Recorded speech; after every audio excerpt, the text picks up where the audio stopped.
ਸਾਰੇ ਸਰੋਤਿਆਂ ਨੂੰ, ਸਾਰੇ ਦਰਸ਼ਕਾਂ ਨੂੰ ਅੱਜ ਚਰਚਾ ਪ੍ਰੋਗਰਾਮ ਦੇ 61ਵੇਂ ਐਪੀਸੋਡ ਦੇ ਵਿੱਚ ਤੁਹਾਡਾ ਸਾਰਿਆਂ ਦਾ ਸਵਾਗਤ ਹੈ ਜੀ। ਥੋੜ੍ਹੀ ਜਿਹੀਆਂ ਤਕਨੀਕੀ ਮੁਸ਼ਕਲਾਂ ਕਰਕੇ ਅਸੀਂ ਚੰਦ ਮਿੰਟ ਲੇਟ ਸ਼ੁਰੂ ਹੋ ਰਹੇ ਹਾਂ, ਪਰ ਉਹਨੂੰ ਕੰਪਨਸੇਟ ਕਰਨ ਲਈ ਅਸੀਂ 5-7 ਮਿੰਟ ਜੇ ਐਕਸਟਰਾ ਵੀ ਲੈ ਲਏ ਤੁਹਾਤੋਂ ਤਾਂ ਸਾਡਾ ਜੀ ਨਹੀਂ ਕਰਨਾ ਵਿਛੜਨ ਨੂੰ ਇੱਕ ਦੂਸਰੇ ਤੋਂ। ਅੱਜ ਦੀ ਜੋ ਸ਼ਖਸੀਅਤ ਸਾਡੇ ਪ੍ਰੋਗਰਾਮ ਦੇ ਵਿੱਚ ਆ ਕੇ ਜਿਨ੍ਹਾਂ ਨੇ ਸਾਡਾ ਮਾਣ ਵਧਾਇਆ, ਉਹ ਨੇ ਮੇਰੇ ਭੈਣ ਡਾਕਟਰ ਹਰਸ਼ਿੰਦਰ ਕੌਰ ਜੀ ਪਟਿਆਲਾ ਤੋਂ। ਆਓ ਪਹਿਲਾਂ ਉਹਨਾਂ ਨਾਲ ਫਤਿਹ ਸਾਂਝੀ ਕਰੀਏ। ਭੈਣ ਹਰਸ਼ਿੰਦਰ ਕੌਰ ਜੀ, ਵਾਹਿਗੁਰੂ ਜੀ ਕਾ ਖਾਲਸਾ, ਵਾਹਿਗੁਰੂ ਜੀ ਕੀ ਫਤਿਹ। ਖਾਲਸਾ, ਵਾਹਿਗੁਰੂ ਜੀ ਕੀ ਫਤਿਹ। ਬਹੁਤ ਮਾਣ ਬਖਸ਼ਿਆ ਜੀ ਤੁਸੀਂ। ਇੰਝ ਹੀ ਲੱਗਦਾ ਜਿਵੇਂ ਬਸ 2 ਹੀ ਫੁੱਟ ਦੂਰ ਬੈਠੇ ਨੇ ਸਾਰੇ। ਸੋ ਜਿੰਨੇ ਵੀ ਦੁਨੀਆ ਭਰ ਦੇ ਵੀਰ ਭੈਣ ਬਜ਼ੁਰਗ ਬੱਚੇ ਸੁਣ ਸਕਦੇ ਨੇ, ਸਭਨਾਂ ਨੂੰ ਨਿੱਘੀ ਫਤਿਹ।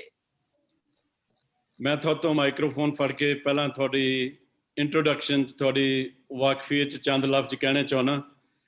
ਜੇ ਮੈਂ ਸਾਰੇ ਤੁਹਾਡੇ ਸਨਮਾਨ, ਸਾਰੇ ਤੁਹਾਡੇ ਹਿਸਟੋਰੀਕਲ, ਤੁਹਾਡੀ ਕਰੋਨੋਗ੍ਰਾਫੀ ਸਾਰੀ ਜੇ ਟੱਚ ਕਰਨਾ ਚਾਹਾਂ, ਤੁਹਾਡੀ ਬਾਇਓਗ੍ਰਾਫੀ ਟੱਚ ਕਰਨੀ ਚਾਹਾਂ ਤਾਂ ਸਾਰਾ ਟਾਈਮ ਇਹਦੇ 'ਚ ਹੀ ਲੰਘ ਜਾਊਗਾ। ਪਰ ਸਭ ਤੋਂ ਪਹਿਲਾਂ ਮੈਂ ਇਸ ਗੱਲ 'ਚ ਬਹੁਤ ਮਾਣ ਸਮਝਦਾ ਕਿ ਤੁਹਾਡੇ ਨਾਨਾ ਜੀ ਮਸ਼ਹੂਰ ਹਸਤੀ ਪੰਥ ਦੀ ਗੁਰਮਤਿ ਵਿਦਵਾਨ ਟੀਕਾਕਾਰ ਪ੍ਰੋਫੈਸਰ ਸਾਹਿਬ ਸਿੰਘ ਜੀ, ਤੇ ਉਧਰੋਂ ਤੁਹਾਡੇ ਪਿਤਾ ਜੀ ਸਰਦਾਰ ਪ੍ਰੀਤਮ ਸਿੰਘ ਜੀ, ਜਿਹੜੇ ਕਿ ਸਾਹਿਤਕਾਰ ਤੇ ਖੋਜੀ ਨੇ, ਜਿਨ੍ਹਾਂ ਦੀ ਵੀ ਨਿਸ਼ਕਾਮ ਤੇ ਨਿਧੜਕ ਸਮਾਜ ਸੇਵਾ ਵਾਲੀ ਸ਼ਖਸੀਅਤ ਸੀ। ਤੇ ਤੁਸੀਂ ਜਦੋਂ ਦੇ ਡਾਕਟਰ ਬਣ ਕੇ ਆਏ ਹੋ ਤੇ 1996 'ਚ ਜਦੋਂ ਦੇ ਤੁਸੀਂ ਡਾਕਟਰ ਗੁਰਪਾਲ ਜੀ ਦੇ ਕੰਟੈਕਟ 'ਚ ਆ ਕੇ ਸਮਾਜ ਸੇਵਾ ਦੇ ਤੁਸੀਂ ਕੰਮ ਆਰੰਭੇ ਨੇ, ਜਿਹੜੀ ਤੁਹਾਡੀ ਕੰਟਰੀਬਿਊਸ਼ਨ ਹੈ, ਚਾਹੇ ਉਹ ਪੰਜਾਬੀ ਲਈ, ਪੰਜਾਬੀਅਤ ਲਈ ਤੇ ਪੰਜਾਬ ਲਈ, ਉਹ ਅਨਮੈਚਡ ਹੈ। ਉਹਦੇ 'ਚ ਕਿਸੇ ਹੋਰ ਸ਼ਖਸੀਅਤ ਦੇ ਨਾਲ ਤੁਹਾਨੂੰ ਕੰਪੇਅਰ ਕੀਤਾ ਹੀ ਨਹੀਂ ਜਾ ਸਕਦਾ, ਕਿਉਂਕਿ ਡਾਕਟਰ ਹੋਣ ਤੋਂ ਇਲਾਵਾ ਤੁਸੀਂ ਮਾਂ ਬੋਲੀ ਲਈ ਐਜ਼ ਅ ਡਾਕਟਰ, ਫੀਮੇਲ ਫੀਟੀਸਾਈਡ, ਇਨਫੈਂਟੀਸਾਈਡ, ਤੁਹਾਡੇ ਤੇ ਡਾਕੂਮੈਂਟਰੀਜ਼ ਬਣੀਆਂ ਨੇ, ਤੁਹਾਡੇ ਤੇ ਮੂਵੀਜ਼ ਬਣੀਆਂ ਨੇ, ਤੁਹਾਡੇ ਤੇ ਹਾਲੀਵੁੱਡ ਮੂਵੀ ਬਣੀ ਹੈ, ਤੁਹਾਡੇ ਤੇ ਡੱਚ ਮੂਵੀ ਬਣੀ ਹੈ। ਤੁਸੀਂ ਔਰਤਾਂ ਦੇ ਜ਼ੁਲਮ ਦੇ ਬਰਾਬਰ ਅਗੇਂਸਟ ਬੋਲੇ ਹੋ। ਭਰੂਣ ਹੱਤਿਆ, ਤੁਸੀਂ 421 ਬੱਚਿਆਂ ਦੇ ਕਰੀਬ ਦੀ ਫੀਸ ਲੜਕੀਆਂ ਦੇ ਬੱਚਿਆਂ ਦੀ ਪੜ੍ਹਾਈ ਹੈ ਜੀ। ਤੇ ਤੁਸੀਂ 44 ਕਿਤਾਬਾਂ ਲਿਖ ਚੁੱਕੇ ਹੋ। ਤੁਹਾਡੇ ਕੋਲ 2300 ਦੇ ਕਰੀਬ ਅਵਾਰਡ ਨੇ, ਨੈਸ਼ਨਲ ਤੇ ਇੰਟਰਨੈਸ਼ਨਲ। ਮੈਂ ਆਪਣੇ ਆਪ ਨੂੰ ਬਹੁਤ ਹੀ ਸੁਭਾਗਾ ਸਮਝਦਾ ਕਿ ਭੈਣ ਅੱਜ ਮੈਨੂੰ ਤੁਹਾਡੇ ਨਾਲ ਇਸ ਮੀਡੀਅਮ ਰਾਹੀਂ, ਇਸ ਪਲੇਟਫਾਰਮ ਰਾਹੀਂ ਤੁਹਾਨੂੰ ਜੀ ਆਇਆਂ ਕਹਿਣ ਦਾ ਮੌਕਾ ਮਿਲਿਆ ਜੀ। ਬਹੁਤ ਬਹੁਤ ਧੰਨਵਾਦ। ਤੇ ਮੇਰੀ ਪਛਾਣ ਮੈਨੂੰ ਲੱਗਦਾ ਬਸ ਇੰਨੀ ਕੀ ਬਹੁਤ ਏ ਕਿ ਮੇਰਾ ਨਾਨਾ ਅੱਤ ਦਾ ਗਰੀਬ ਸੀ। ਉਹਨੂੰ ਆਪਣੀ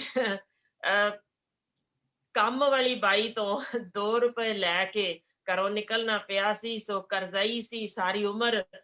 ਜਿਸ ਤਰੀਕੇ ਦੀ ਗਰੀਬੀ ਹੰਢਾਈ, ਸੋ ਮੈਂ ਤੇ ਅੱਤ ਦੀ ਨੀਵਿਆਂ ਤੋਂ ਅੱਤ ਨੀਵੀਂ ਵਿੱਚ ਆ। ਸੋ ਇਸੇ ਕਰਕੇ ਜਿਵੇਂ ਮੇਰੇ ਨਾਨਾ ਨਿਧੜਕ ਸੀ, ਬਿਲਕੁਲ ਮੈਨੂੰ ਲੱਗਦਾ ਸਭ ਤੋਂ ਵੱਡਾ ਮੇਰਾ ਪੁਰਸਕਾਰ ਉਹੀ ਹੈ ਕਿ ਮੈਂ ਉਹਨਾਂ ਤੋਂ ਇਹੋ ਚੀਜ਼ ਸਿੱਖੀ ਹੈ। ਮਰਨਾ ਕੱਲ ਵੀ ਹੈ, ਮਰਨਾ ਅੱਜ ਵੀ ਹੈ, ਪਰ ਮਰਨਾ ਮਿਸਾਲੀ ਕਰ ਦਈਏ, ਜਿਹੜਾ ਜੰਮਣ ਤੋਂ ਮੌਤ ਤੱਕ ਦਾ ਸਫ਼ਰ ਕੁਝ ਜ਼ਰੂਰ ਅਸੀਂ ਕਿਸੇ ਹੋਰ ਲਈ ਜੀ ਸਕੀਏ। ਜਿੱਥੇ ਤੱਕ ਮੈਨੂੰ ਯਾਦ ਹੈ, ਮੈਂ ਕਦੇ ਤੁਹਾਤੋਂ, ਆਪਾਂ ਇੰਨੀ ਵਾਰ ਮਿਲਿਆ, ਪਰ ਮੈਂ ਕਦੇ ਇਹ ਪੁੱਛਣਾ ਭੁੱਲ ਹੀ ਗਿਆ ਕਿ ਤੁਹਾਡੀ ਬਰੌਟ ਅਪ ਅੰਮ੍ਰਿਤਸਰ ਦੀ ਹੈ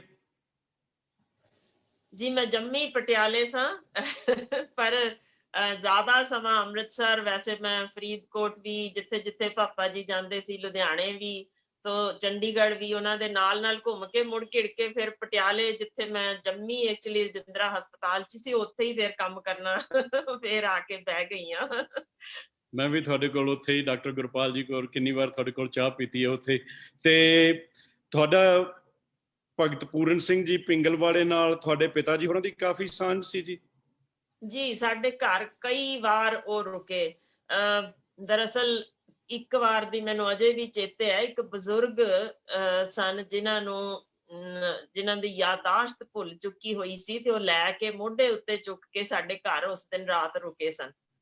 ਤੇ ਉਹਨਾਂ ਦਾ ਮੈਂ ਬਹੁਤ ਛੋਟੀ ਸੀ ਉਦੋਂ, ਤੇ ਉਹਦੀ ਡਾਇਰੀ ਸੀ ਨਾਲ, ਜਿਹਦੇ ਵਿੱਚੋਂ ਪੜ੍ਹ ਕੇ ਉਹ ਕੁਝ ਸੁਣਾਉਂਦੇ ਰਹੇ ਪਾਪਾ ਜੀ ਨੂੰ ਰਾਤ। ਤੇ ਪਾਪਾ ਜੀ ਦੇ ਮੈਂ ਅੱਖਾਂ 'ਚ ਪਹਿਲੀ ਵਾਰ ਉਦੋਂ ਹੰਝੂ ਦੇਖੇ ਸਨ। ਤੇ ਮੈਂ ਛੋਟੀ ਸਾਂ, ਮੈਨੂੰ ਉਦੋਂ ਬਹੁਤੀ ਸ਼ਾਇਦ ਸਮਝ ਹੀ ਨਹੀਂ ਸੀ ਜੋ ਵੀ ਉਹ ਮੈਨੂੰ ਸੁਣਾਉਂਦੇ। ਪਰ ਜਦੋਂ ਮੈਂ ਥੋੜੀ ਵੱਡੀ ਹੋਈ ਤਾਂ ਮੈਨੂੰ ਜਦੋਂ ਉਹਨਾਂ ਨੇ ਸੁਣਾਇਆ, ਮੈਂ ਸਮਝ ਸਕੀ ਸਾਂ ਉਹ ਸਪੀਡ ਨੂੰ। ਤੇ ਮੈਂ ਚਾਹੁੰਦੀ ਹਾਂ 2 ਕੁ ਜੇ ਮਿੰਟ ਹੁਣ ਉਹ ਡਾਇਰੀ 'ਚ ਜੋ ਉਦੋਂ ਲਿਖਿਆ ਸੀ ਉਸ ਬਜ਼ੁਰਗ ਦੀ, ਜਿਹਨੂੰ ਚੁੱਕ ਕੇ ਲਿਆਏ ਸਨ ਭਗਤ ਪੂਰਨ ਸਿੰਘ ਜੀ, ਜ਼ਰਾ ਸਾਂਝੀ ਕਰਾਂ ਕਿ ਕਿਹੋ ਜਿਹੇ ਲੋਕ ਉਹ ਅਸੀਂ, ਸਾਡਾ ਅੰਦਰਲਾ ਸੱਚ ਦਿਸੇਗਾ ਅਸੀਂ ਕਿਹੋ ਜਿਹੇ ਹਾਂ। ਕਿਉਂਕਿ ਉਸ ਡਾਇਰੀ ਦੇ ਕੁਝ ਪੰਨੇ ਜੋ ਮੈਨੂੰ ਬਾਅਦ ਵਿੱਚ ਪਾਪਾ ਜੀ ਨੇ ਯਾਦ ਕਰਵਾਏ, ਦੱਸੇ ਹੋਏ ਸਨ ਕਿ ਮੇਰੀ ਪਿੱਠ ਇਹ ਉਹੀ ਹੈ। ਉਹ ਡਾਇਰੀ ਸਹੀ ਉਹਨਾਂ ਦੀ, ਜਿਹੜੇ ਹੁਣ ਆਪਣੀ ਯਾਦਾਸ਼ਤ ਗਵਾ ਚੁੱਕੇ ਸਨ, ਜਿਨ੍ਹਾਂ ਨੂੰ ਉਹਨਾਂ ਦੇ ਪੁੱਤਰ ਨੇ ਘਰੋਂ ਬਾਹਰ ਕੱਢ ਦਿੱਤਾ ਸੀ। ਪੁੱਤਰ ਤੇ ਨੂੰਹ ਨੇ, ਮੈਂ ਦੋਨਾਂ ਦਾ ਕਸੂਰ ਗਿਣਦੀ ਹਾਂ। ਤੇ ਉਹ ਸਨ ਜਿਨ੍ਹਾਂ ਨੂੰ ਚੁੱਕ ਕੇ ਲੈ ਕੇ ਜਾ ਰਹੇ ਸਨ, ਤੇ ਉਹਨਾਂ ਦੇ ਡਾਇਰੀ ਪੜ੍ਹ ਕੇ ਲਿਖ ਰਹੇ ਸਨ, ਅੱਜ ਉਹੀ ਪਿੱਠ ਏ ਜਿੱਥੇ ਮੈਂ ਚੁੱਕ ਕੇ ਕੰਧਾੜੇ ਤੈਨੂੰ ਸਾਰਾ ਦਿਨ ਘੋੜਾ ਬਣਿਆ ਫਿਰਦਾ ਸਾਂ। ਅੱਜ ਇਸੇ ਪਿੱਠ ਤੇ ਤੇਰੇ ਤੋਂ ਲੱਤ ਖਾਧੀ, ਮੇਰੇ ਤੋਂ ਬਰਦਾਸ਼ਤ ਨਹੀਂ ਹੋ ਸਕਿਆ। ਸੋ ਇਸ ਤਰ੍ਹਾਂ ਦੇ ਪੰਨੇ ਸਨ ਉਸ ਡਾਇਰੀ 'ਚ, ਜਿਹੜੇ ਮੈਨੂੰ ਉਹਨਾਂ ਨੇ ਸੁਣਾਏ। ਸੱਚ ਜਾਣਿਓ, ਅੱਜ ਵੀ ਗੱਲ ਕਰਦੇ ਹਾਂ, ਹੁਣ ਤੇ ਕਿੰਨੇ ਸਾਲ ਲੰਘ ਗਏ ਨੇ, ਪਰ ਉਸ ਡਾਇਰੀ ਦੇ ਪੰਨੇ ਜੇ ਸੁਣਾਉਣ ਲੱਗ ਜਾਵਾਂ ਤਾਂ ਸ਼ਾਇਦ ਮੇਰੇ ਤੋਂ ਬੋਲਿਆ ਹੀ ਨਹੀਂ ਜਾਣਾ, ਦਿਲ ਭਰ ਜਾਂਦਾ ਹੈ। ਪਰ ਇਹੋ ਜਿਹੇ ਦਰਦਨਾਕ ਮੇਰੇ ਰਿਸ਼ਤੇ ਗੰਢੇ ਗਏ ਸਮਾਜ ਦੇ ਨਾਲ ਬਹੁਤ ਛੋਟੀ ਹੋਣ ਤੋਂ। ਤੁਸੀਂ ਛੋਟੀ ਉਮਰ ਤੋਂ ਹੀ, ਕਿਉਂਕਿ ਘਰ ਦੇ ਮਾਹੌਲ ਇਹੋ ਜਿਹੇ ਸਨ, ਤੇ ਕਹਿੰਦੇ ਹੁੰਦੇ ਕਿ ਗੁਰਮਤ ਹੰਡਾਉਣ ਦੀ ਹੈ, ਦਿਖਾਉਣ ਦੀ ਨਹੀਂ।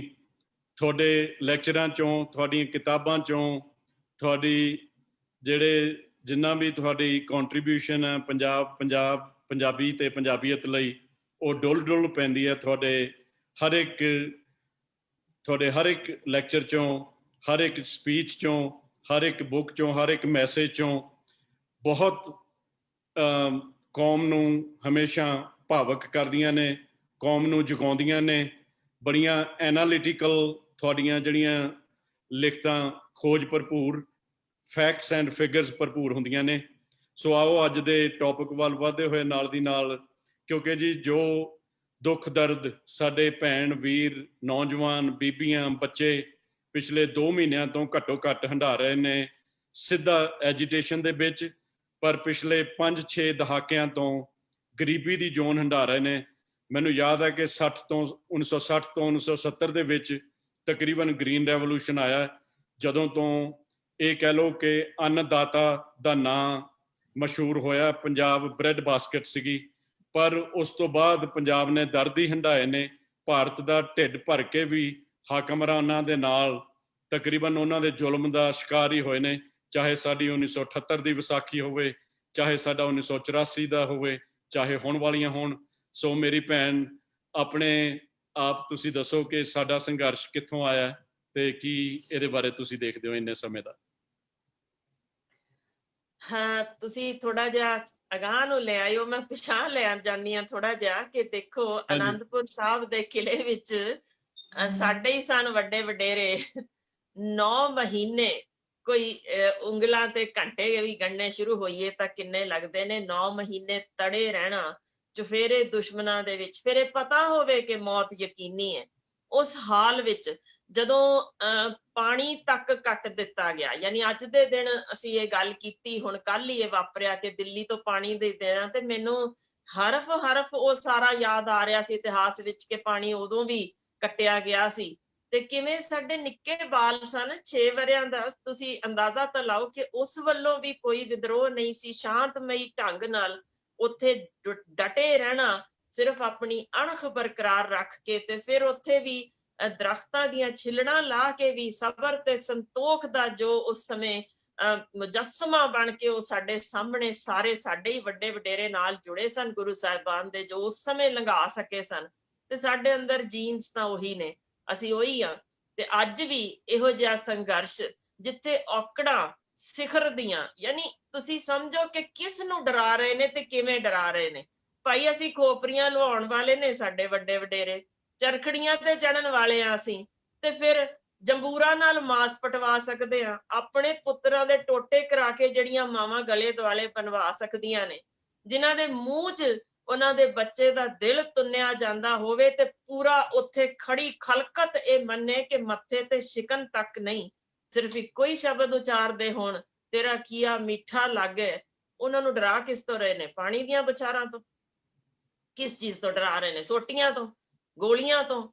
ਯਾਨੀ ਇਹ ਚੀਜ਼ਾਂ ਇਹਨਾਂ ਨੂੰ ਡਰਾ ਸਕਦੀਆਂ? ਜ਼ਰਾ ਸੋਚ ਕੇ ਤਾਂ ਵੇਖੋ, ਇਹ ਕੀ ਇਹਨਾਂ ਨੂੰ ਸ਼ਾਇਦ ਪਿਛੋਕੜ ਇਤਿਹਾਸ ਪਤਾ ਹੀ ਨਹੀਂ ਕਿ ਜਿਹੜੀਆਂ ਮਾਵਾਂ ਇੰਨੀਆਂ ਸਖਤ ਹੋਣ, ਇੰਨੀਆਂ ਕੱਟੜ ਹੋਣ, ਉਹਨਾਂ ਦੇ ਪੁੱਤਰ ਇਹੋ ਜਿਹੇ ਜਰਨ ਵਾਲੇ ਹੀ ਹੁੰਦੇ ਨੇ। ਯਾਨੀ ਇਹ ਸਾਰੇ ਇਤਿਹਾਸ ਚੋਂ ਮੈਨੂੰ ਇੱਕ ਯੋਧਾ ਦਿਖਾ ਦਿਓ ਜਿਹੜਾ ਅਸੀਂ ਕਹਿ ਸਕੀਏ ਛਾਤੀ ਤੇ ਹੱਥ ਠੋਕ ਕੇ ਪੂਰੇ ਹਿੰਦੁਸਤਾਨ ਚੋਂ ਕਿ ਉਸਨੇ ਦर्रा खैबर ਤੋਂ ਹੋਏ ਹੱਲੇ ਬੰਦ ਕਰਾ ਸਕੇ ਸਨ। ਪੂਰਾ ਹਿੰਦੁਸਤਾਨ ਲੁੱਟ ਕੇ ਜਾਂਦਾ ਰਿਹਾ, ਸਾਨੂੰ ਸਭ ਨੂੰ ਪਤਾ ਕਿੰਨੀ ਵਾਰ ਹੱਲੇ ਹੋਏ, ਤੇ ਰੋਕਣ ਵਾਲਾ ਤਾਂ ਇੱਕੋ ਹੀ ਯੋਧਾ ਸੀ। ਅੱਜ ਕਹਿੰਦੇ ਨੇ ਇਹਨਾਂ ਯੋਧਿਆਂ ਨੂੰ ਖਤਮ ਕਰ ਦੇਣਾ, ਤਾਂ ਪੁੱਛੋ ਇਹ ਸਾਰੀਆਂ ਸਰਹੱਦਾਂ ਤੇ ਛਾਤੀਆਂ ਕਿੱਥੋਂ ਲਿਆਣੀਆਂ ਗੋਲੀਆਂ ਖਾਣ ਲਈ? ਪਰ ਇੱਕ ਬਹੁਤ ਵੱਡਾ ਸਵਾਲ ਮੈਂ ਪੁੱਛਣਾ ਚਾਹੁੰਦੀ ਹਾਂ ਤੁਹਾਡੇ ਰਾਹੀਂ, ਕਿਉਂਕਿ ਅਸੀਂ ਫੇਸਬੁੱਕ ਲਾਈਵ ਆ। ਦੁਆ ਕਰਦੀ ਹਾਂ ਕਿ ਕੋਈ ਸਾਡੇ ਸਤਿਕਾਰਯੋਗ ਪ੍ਰਧਾਨ ਮੰਤਰੀ ਸਾਹਿਬ ਤੱਕ ਇੱਕ ਗੱਲ ਜ਼ਰੂਰ ਪਹੁੰਚਾ ਦੇਵੇ। ਅਸੀਂ ਅੱਜ ਗੱਲ ਕਰਦੇ ਹਾਂ, ਦਾਅਵੇ ਦਿੰਨੇ ਆ ਕਿ ਸਾਡੇ 56 ਇੰਚ ਨੇ ਇਹ ਕੁਛ ਕਰ ਵਿਖਾਇਆ ਜੋ ਦੁਨੀਆ ਦੇ ਕਿਸੇ ਹਿੱਸੇ ਵਿੱਚ ਨਹੀਂ ਹੋਇਆ।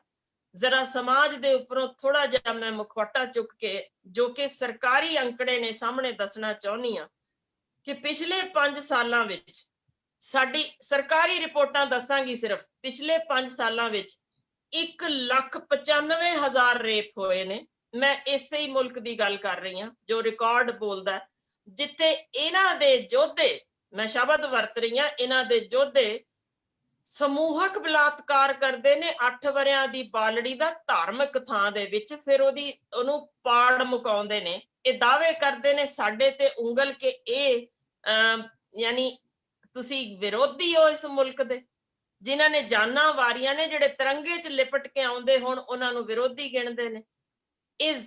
ਇਸੇ ਦੇ ਵਿੱਚ ਜਿਹੜੇ ਨੇ ਤੁਸੀਂ ਦੇਖੋ ਕਿ ਇਹ ਅਸੈਂਬਲੀਆਂ ਵਿੱਚ ਵੇਖ ਕੇ ਪੌਰਨ ਮੂਵੀਜ਼ ਵੇਖਦੇ ਹੋਣ, ਇਹ ਦਾਅਵੇ ਕਰਦੇ ਨੇ ਕਿ ਅਸੀਂ ਇਹਨਾਂ ਦੀ ਰਾਖੀ ਕਰਾਂਗੇ, ਦਾਅਵੇ ਕਰਦੇ ਨੇ ਕਿ ਤੁਸੀਂ ਔਰਤਾਂ ਆਪਣੀਆਂ ਵਾਪਸ ਮੋੜ ਦਿਓ।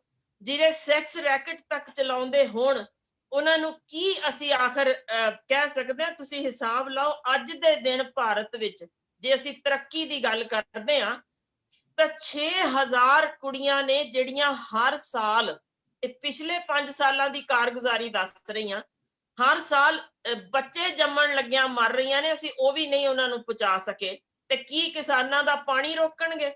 ਅਸੀਂ ਪਾਣੀ ਲੈਣਾ ਹੀ ਨਹੀਂ ਦਿੱਲੀ ਤੋਂ, ਇਹ ਰੱਤ ਪੀਣੀ ਡਾਢੀ ਦਿੱਲੀ ਸਾਨੂੰ ਕਦੇ ਪਾਣੀ ਦੇਣ ਜੋਗੀ ਸੀ ਨਹੀਂ, ਲਹੂ ਪੀਣੀ ਏ।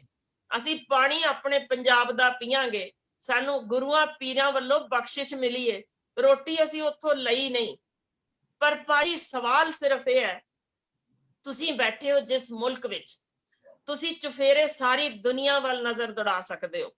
ਇਸ ਪੂਰੀ ਦੁਨੀਆ ਵਿੱਚ ਜਿੰਨੇ ਵੀ ਅੱਜ ਤੱਕ ਕਿਸੇ ਵੀ ਥਾਂ ਤੇ ਇਸ ਇਤਿਹਾਸਕ ਭਾਵੇਂ ਵਿਰੋਧ ਹੋਏ ਹੋਣ ਜਾਂ ਕਿਸੇ ਵੀ ਹੋਰ ਤਰ੍ਹਾਂ ਦਾ ਸੰਘਰਸ਼ ਵਿੱਢਿਆ ਗਿਆ ਹੋਵੇ, ਮੈਨੂੰ ਇੱਕ ਮਿਸਾਲ ਦੱਸਿਓ, ਇੱਕ ਸਿਰਫ, ਜਿੱਥੇ ਸੰਘਰਸ਼ੀ ਲੋਕਾਂ ਨੇ ਲਹੂ ਦਾਨ ਦਿੱਤਾ ਹੋਵੇ, ਸਰੀਰ ਦਾਨ ਦੇ ਪੇਪਰ ਭਰੇ ਹੋਣ, ਅੰਗ ਦਾਨ ਭਰਿਆ ਹੋਵੇ, ਅੱਖਾਂ ਦਾਨ ਕੀਤੀਆਂ ਹੋਣ, ਤੇ ਫਿਰ ਉੱਥੇ ਲੰਗਰ ਛਕਾਇਆ ਹੋਵੇ, ਦਿਨ ਰਾਤ ਤੋੜਨਾ ਪੈਂਦੀ ਹੋਵੇ, ਛਿੜਕਾਅ ਕੀਤਾ ਹੋਏ ਕਿ ਇੱਥੇ ਬਿਮਾਰੀ ਨਾ ਹੋਵੇ, ਗੰਦਗੀ ਫੈਲਣ ਨਾ ਦਿੱਤੀ ਹੋਵੇ, ਇੱਕ ਫੁੱਲ ਤੱਕ ਨਾ ਤੋੜਿਆ ਗਿਆ ਹੋਵੇ, ਜਿੰਨੇ ਚੁਫੇਰੇ ਬੈਠੇ ਸਨ ਸਭਨਾਂ ਨੂੰ ਮਹੀਨਿਆਂ ਬੱਦੀ ਦਾ ਰਾਸ਼ਨ ਦਿੱਤਾ ਹੋਵੇ, ਫਿਰ ਉਸ ਦੇ ਬਾਅਦ ਉਹਨਾਂ ਦੇ ਕੱਪੜੇ ਧੋਣ ਲਈ ਲਿਆਉਂਦੇ ਹੋਣ, ਵਾਸ਼ਿੰਗ ਮਸ਼ੀਨਾਂ ਸਾਈਡਾਂ ਤੇ ਲੱਗੀਆਂ ਹੋਣ, ਗੁਸਲਖਾਨੇ ਤਿਆਰ ਕੀਤੇ ਹੋਣ, ਤੇ ਫਿਰ ਉੱਥੋਂ ਗੁਸਲਖਾਨੇ ਦਾ ਗੰਦ ਸਾਂਭਣ ਲਈ ਰੋਜ਼ ਦਾ 1.5 ਲੱਖ ਸਾਡਾ NRI ਵੀਰ ਇੱਕ ਕਰੇ ਕਿ ਮੈਂ ਗੰਦਗੀ ਸਾਫ਼ ਕਰਨੀ ਹੈ, ਕਿਤਾਬਾਂ ਲਾਈਆਂ ਹੋਣ, ਸਕੂਲ ਖੋਲ ਦਿੱਤੇ ਹੋਣ ਗਰੀਬਾਂ ਲਈ। ਇਸ ਦੀ ਮਿਸਾਲ ਮੈਨੂੰ ਦੱਸਿਓ, ਤੁਸੀਂ ਤਾਂ ਬਹੁਤ ਦੁਨੀਆ ਵੇਖੀ ਹੋਣੀ ਹੈ, ਦੁਨੀਆ ਦੇ ਕਿਸੇ ਹਿੱਸੇ ਵਿੱਚ ਇਹ ਹੋਈ ਹੈ, ਤੇ ਫਿਰ ਉਸ ਦੇ ਬਾਵਜੂਦ ਇਹ ਸ਼ਬਦ ਵਰਤੇ ਜਾਣ, ਇਹ ਬਾਗੀ ਨੇ।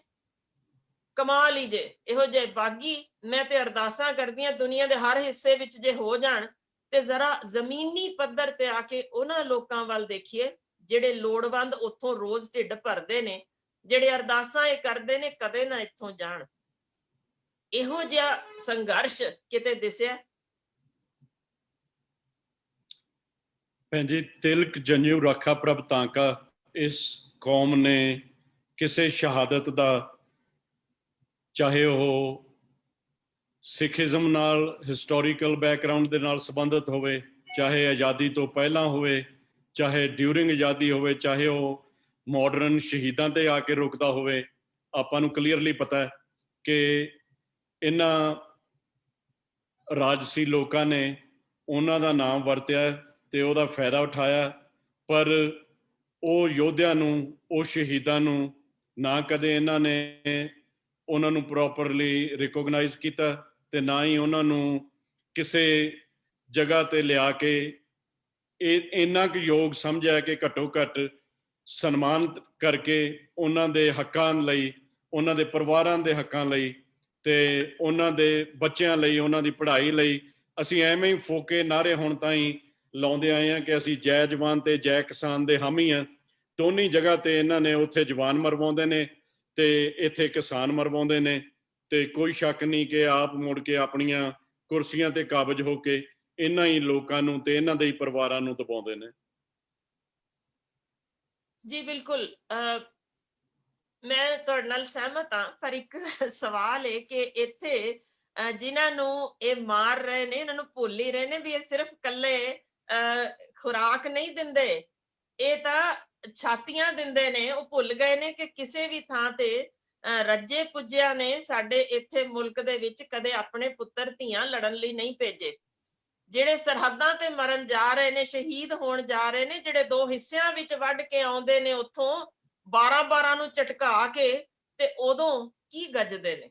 ਇੱਕ ਸਵਾਲ ਹੈ ਕਿ ਜੇ ਅੱਜ ਉਹੀ ਸ਼ਬਦ ਇੱਥੇ ਬੋਲਿਆ ਗਿਆ, ਜਿੱਥੇ ਕਿ ਬਹੁਤ ਵੱਡੀ ਗਿਣਤੀ ਵਿੱਚ, ਪਹਿਲਾਂ ਸਪਸ਼ਟ ਕਰਦਿਆਂ, ਇਹ ਕਿਤੇ ਸਿੱਖਾਂ ਦਾ ਸੰਘਰਸ਼ ਨਹੀਂ ਹੈ, ਕਿਰਤੀਆਂ ਦਾ ਸੰਘਰਸ਼ ਹੈ, ਜਿਹਦੇ ਵਿੱਚ ਹਿੰਦੂ ਹੈ, ਸਿੱਖ ਹੈ, ਮੁਸਲਮਾਨ ਹੈ, ਈਸਾਈ, ਹਰ ਧਰਮ ਦੇ ਲੋਕ ਸ਼ਾਮਲ ਨੇ, ਜਿੱਥੇ ਵਕੀਲ ਸ਼ਾਮਲ ਨੇ, ਡਾਕਟਰ ਸ਼ਾਮਲ ਨੇ, ਜਿੱਥੇ ਟੀਚਰਸ ਸ਼ਾਮਲ ਨੇ, ਜਿੱਥੇ IAS IPS retired, commander, brigadier retired, ਹਰ ਥਾਂ ਤੋਂ ਲੈ ਕੇ ਇੱਕ ਚਪੜਾਸੀ ਤੱਕ ਸ਼ਾਮਲ ਹੈ, ਜਿੱਥੇ ਨਿੱਕੀ 6 ਮਹੀਨੇ ਦੀ ਬਾਲੜੀ ਵੀ ਉੱਥੇ ਉਹਦੀ ਪ੍ਰੈਮ ਦੇ ਨਾਲ ਇੱਕ ਡੰਡਾ ਖੜਾ ਹੈ ਕਿ ਮੈਂ ਸਭ ਤੋਂ ਵੱਡੀ ਅੱਤਵਾਦੀ ਹਾਂ, ਤੇ ਉਸ ਤੋਂ ਲੈ ਕੇ ਬਜ਼ੁਰਗ 100 ਵਰਿਆਂ ਦੀ ਮਾਂ ਵੀ ਸ਼ਾਮਲ ਹੈ। ਇਹਨੂੰ ਪਹਿਲੀ ਗੱਲ ਸਿੱਖੀ ਰੂਪ ਦੇ ਕੇ ਖਾਲਿਸਤਾਨ ਕਹਿਣਾ। ਮੈਂ ਉਹਨਾਂ ਲਈ ਤੁਹਾਡੇ ਇਸ ਪ੍ਰੋਗਰਾਮ ਰਾਹੀਂ ਸਵਾਲ ਪੁੱਛਣਾ ਚਾਹੁੰਦੀ ਹਾਂ ਕਿ ਇਹ ਬਾਗੀ ਨੇ ਤਾਂ ਫਿਰ ਇਸ ਝੰਡੇ ਦੀ ਬੇਅਦਬੀ ਕਰਨ ਵਾਲੇ ਨੇ।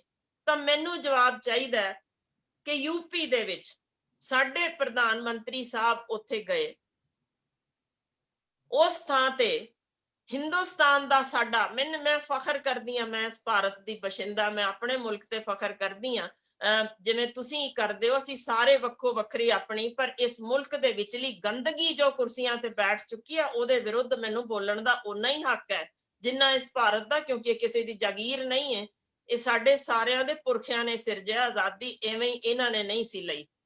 ਤਾਂ ਇਹਨਾਂ ਨੂੰ ਸਵਾਲ ਤਾਂ ਇਹ ਪੁੱਛ ਸਕਦੇ ਆ ਕਿ ਭਾਈ ਹਿੰਦੁਸਤਾਨ ਦਾ ਝੰਡਾ ਉਦੋਂ ਕਿਉਂ ਨੀਵਾਂ ਸੀ, ਕਿਉਂ ਇੱਕ ਭਗਵਾਂ ਝੰਡਾ, ਇੱਕ ਹਿੰਦੂ ਰਾਸ਼ਟਰ ਕਹਿ ਕੇ ਇਹਨੂੰ ਉੱਤੇ ਚੁੱਕ ਕੇ ਉੱਥੇ, ਤੇ ਸਾਡੇ ਪ੍ਰਧਾਨ ਮੰਤਰੀ ਉੱਥੇ ਖੜੇ ਰਹੇ, ਦੇਖਦੇ ਰਹੇ ਕਿ ਭਾਰਤ ਦਾ ਝੰਡਾ ਨੀਵਾਂ ਹੈ ਤੇ ਇੱਕ ਭਗਵਾਂ ਝੰਡਾ ਉੱਤੇ ਹੈ। ਦੂਸਰੀ ਗੱਲ, ਇਹਨਾਂ ਦਾ ਇੱਕ ਮੁੱਖ ਮੰਤਰੀ ਕਿਉਂ ਸਲਾਮ ਲੈ ਰਿਹਾ ਸੀ 26 ਜਨਵਰੀ ਵਾਲੇ ਦਿਨ?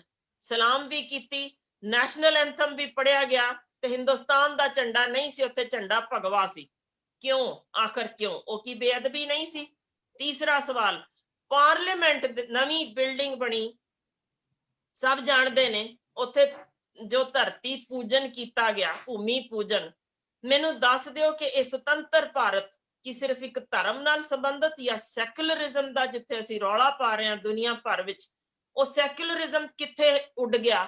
ਕਿਉਂ ਅਸੀਂ ਉਹਨੂੰ ਧਾਰਮਿਕ ਰੰਗਤ ਦੇ ਰਹੇ ਹਾਂ, ਜਦਕਿ ਅਸੀਂ ਚਾਹੁੰਦੇ ਹਾਂ ਕਿ ਨਿਆਂ ਜੇ ਮਿਲਣਾ ਹੈ, ਧਰਮ ਨੂੰ ਕਿਤੇ ਵੱਖਰੇ ਰੱਖੋ, ਮਨਾਂ ਦੇ ਅੰਦਰ ਰੱਖੋ, ਇਹਨੂੰ ਕਿਉਂ ਬਾਹਰ ਲਿਆ ਰਹੇ ਹੋ?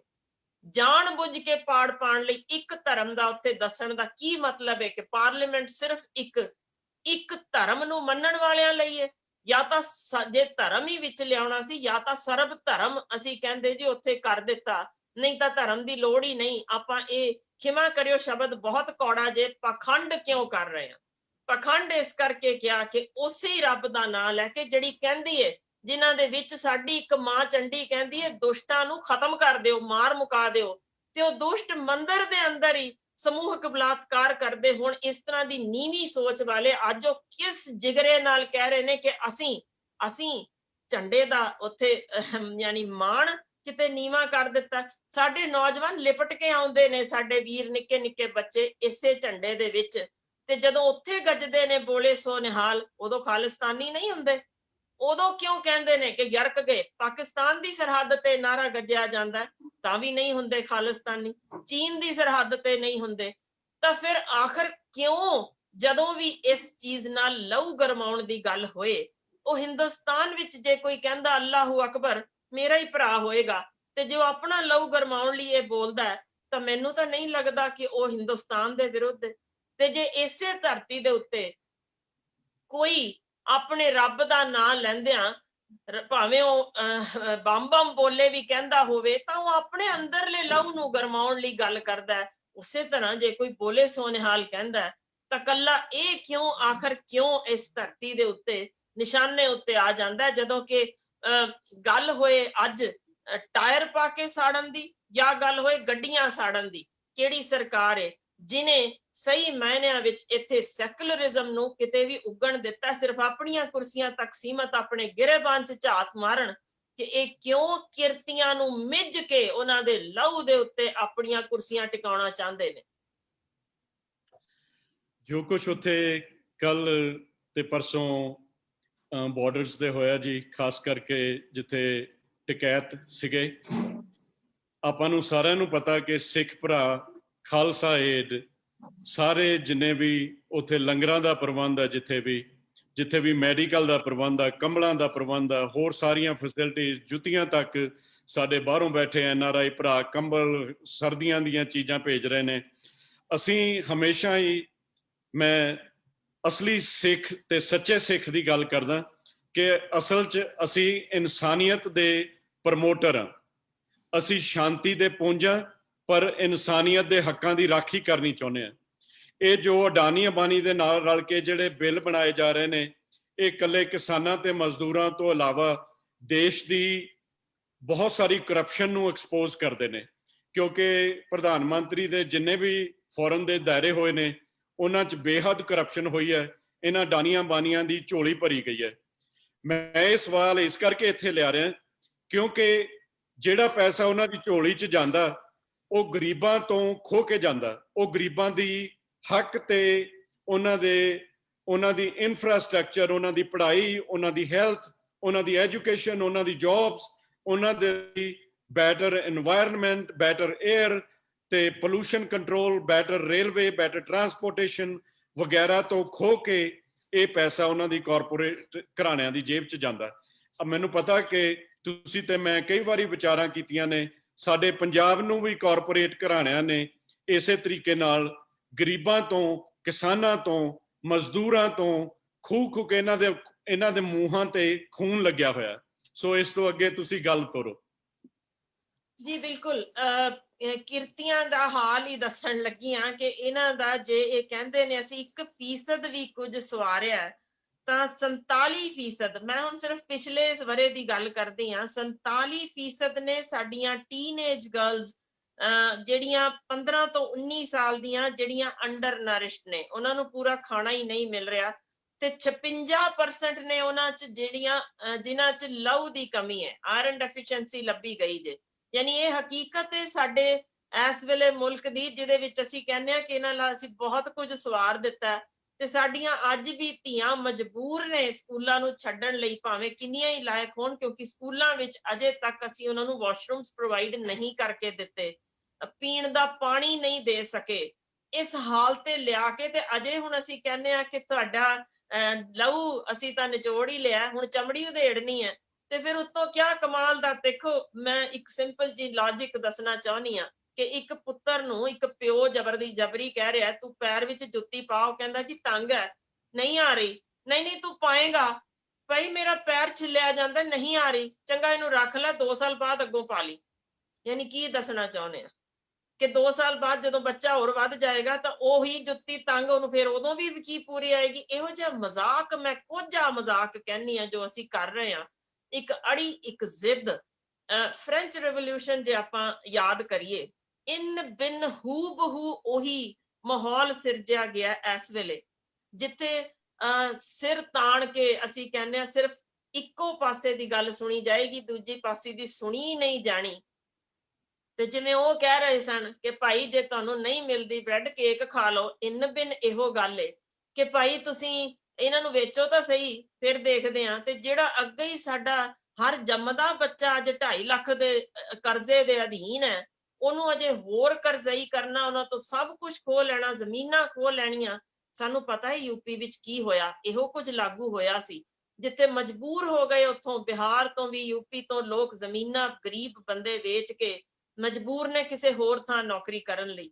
ਸਾਡੇ ਅੱਗੇ ਹੀ ਨਪੀੜੇ ਪਏ ਨੇ ਕਿਸਾਨ, ਖੁਦਕੁਸ਼ੀਆਂ ਦਾ ਹਾਲ ਵੇਖ ਲਓ।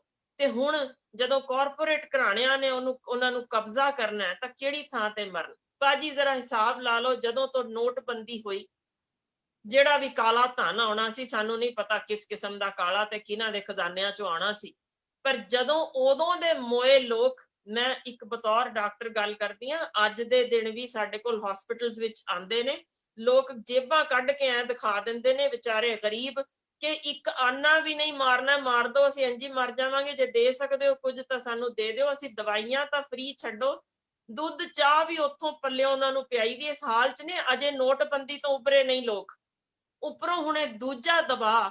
ਤਾਂ ਇਹ ਉਸੇ ਤਰ੍ਹਾਂ ਹੀ ਹੈ ਵੀ ਭਾਈ ਜੇ ਤੁਸੀਂ ਕੇਕ ਖਾ ਲਓ ਤਾਂ ਸਰੇਗਾ, ਤਾਂ ਫਿਰ ਲੋਕਾਂ ਨੇ ਵਿਦਰੋਹ ਕਰਨਾ ਸੀ।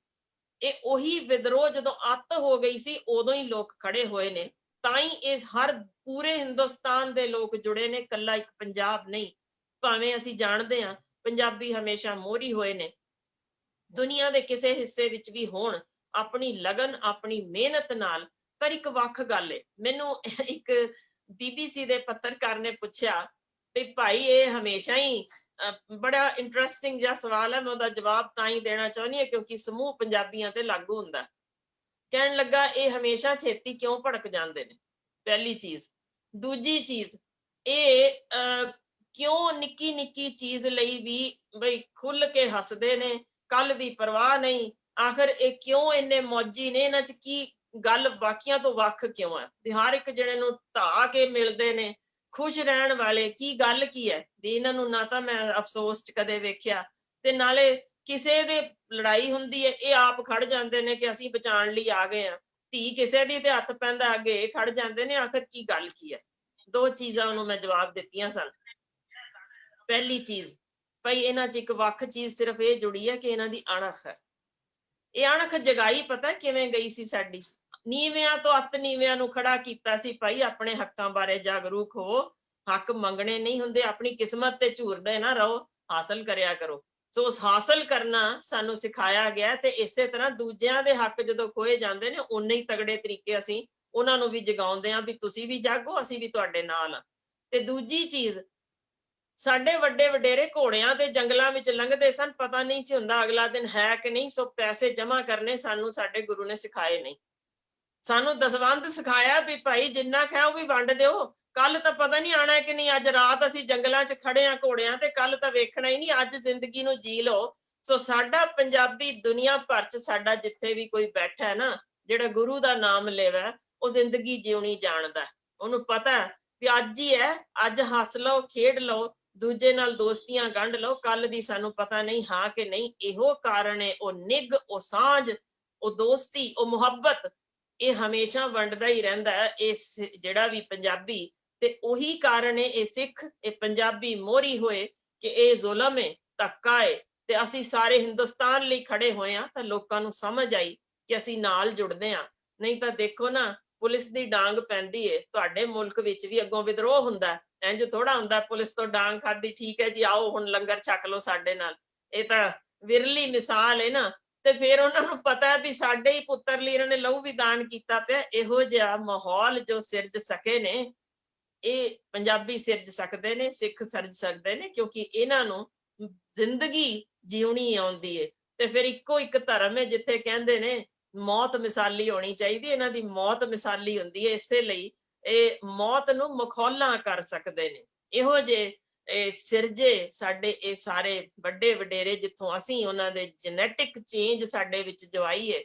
ਬਿਲਕੁਲ ਇਹੋ ਕੁਝ ਮੈਂ ਉਹਨੂੰ ਦੱਸਿਆ ਸੀ, ਫਰਾਂਸੀਸੀ ਜਿਹੜਾ ਪੱਤਰਕਾਰ ਸੀ, ਕਿ ਭਾਈ ਇਹ ਹਮੇਸ਼ਾ ਹੀ ਤੈਨੂੰ ਖਿੜੇ ਮੱਥੇ ਮਿਲਣਗੇ। ਜੇ ਗੁੱਸਾ ਵੀ ਆਉਂਦਾ ਤੇ ਪਲ ਛਿੰਦਾ, ਫਿਰ ਮੁੜ ਕੇ ਦੋਸਤੀਆਂ ਗੰਢ ਲੈਂਦੇ ਨੇ, ਕਿਉਂਕਿ ਇਹਨਾਂ ਨੂੰ ਪਤਾ ਹੈ ਅਸੀਂ ਅੱਜ ਹੀ ਆ, ਕੱਲ ਨੂੰ ਕਿਹਨੇ ਦੇਖਿਆ, ਅੱਜ ਦੀ ਜ਼ਿੰਦਗੀ ਜੀਣੀ ਹੈ।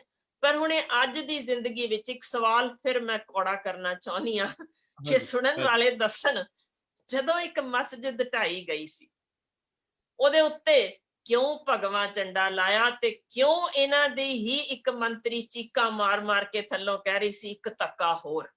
ਮੈਂ ਇਹਨਾਂ ਦੇ ਕਾਲੇ ਮਨ ਦੀ ਸਿਰਫ ਤੁਹਾਨੂੰ ਸਾਹਮਣੇ ਸਾਂਝ ਕੱਢਣਾ ਚਾਹੁੰਦੀ ਹਾਂ। ਫਿਰ ਇਸੇ ਤਰ੍ਹਾਂ ਅਕਾਲ ਤਖਤ ਸਾਹਿਬ ਢਾਇਆ ਗਿਆ, ਕਿਉਂ, ਆਖਰ ਕਿਉਂ ਉਹਦੇ ਉੱਤੇ ਤਿਰੰਗਾ ਝੰਡਾ ਉਦੋਂ ਲਾਇਆ, ਤੇ ਫਿਰ ਇੱਕ ਭਗਵੇਂ ਝੰਡੇ ਦੀ ਤਸਵੀਰ ਵੀ ਸਾਹਮਣੇ ਆਈ।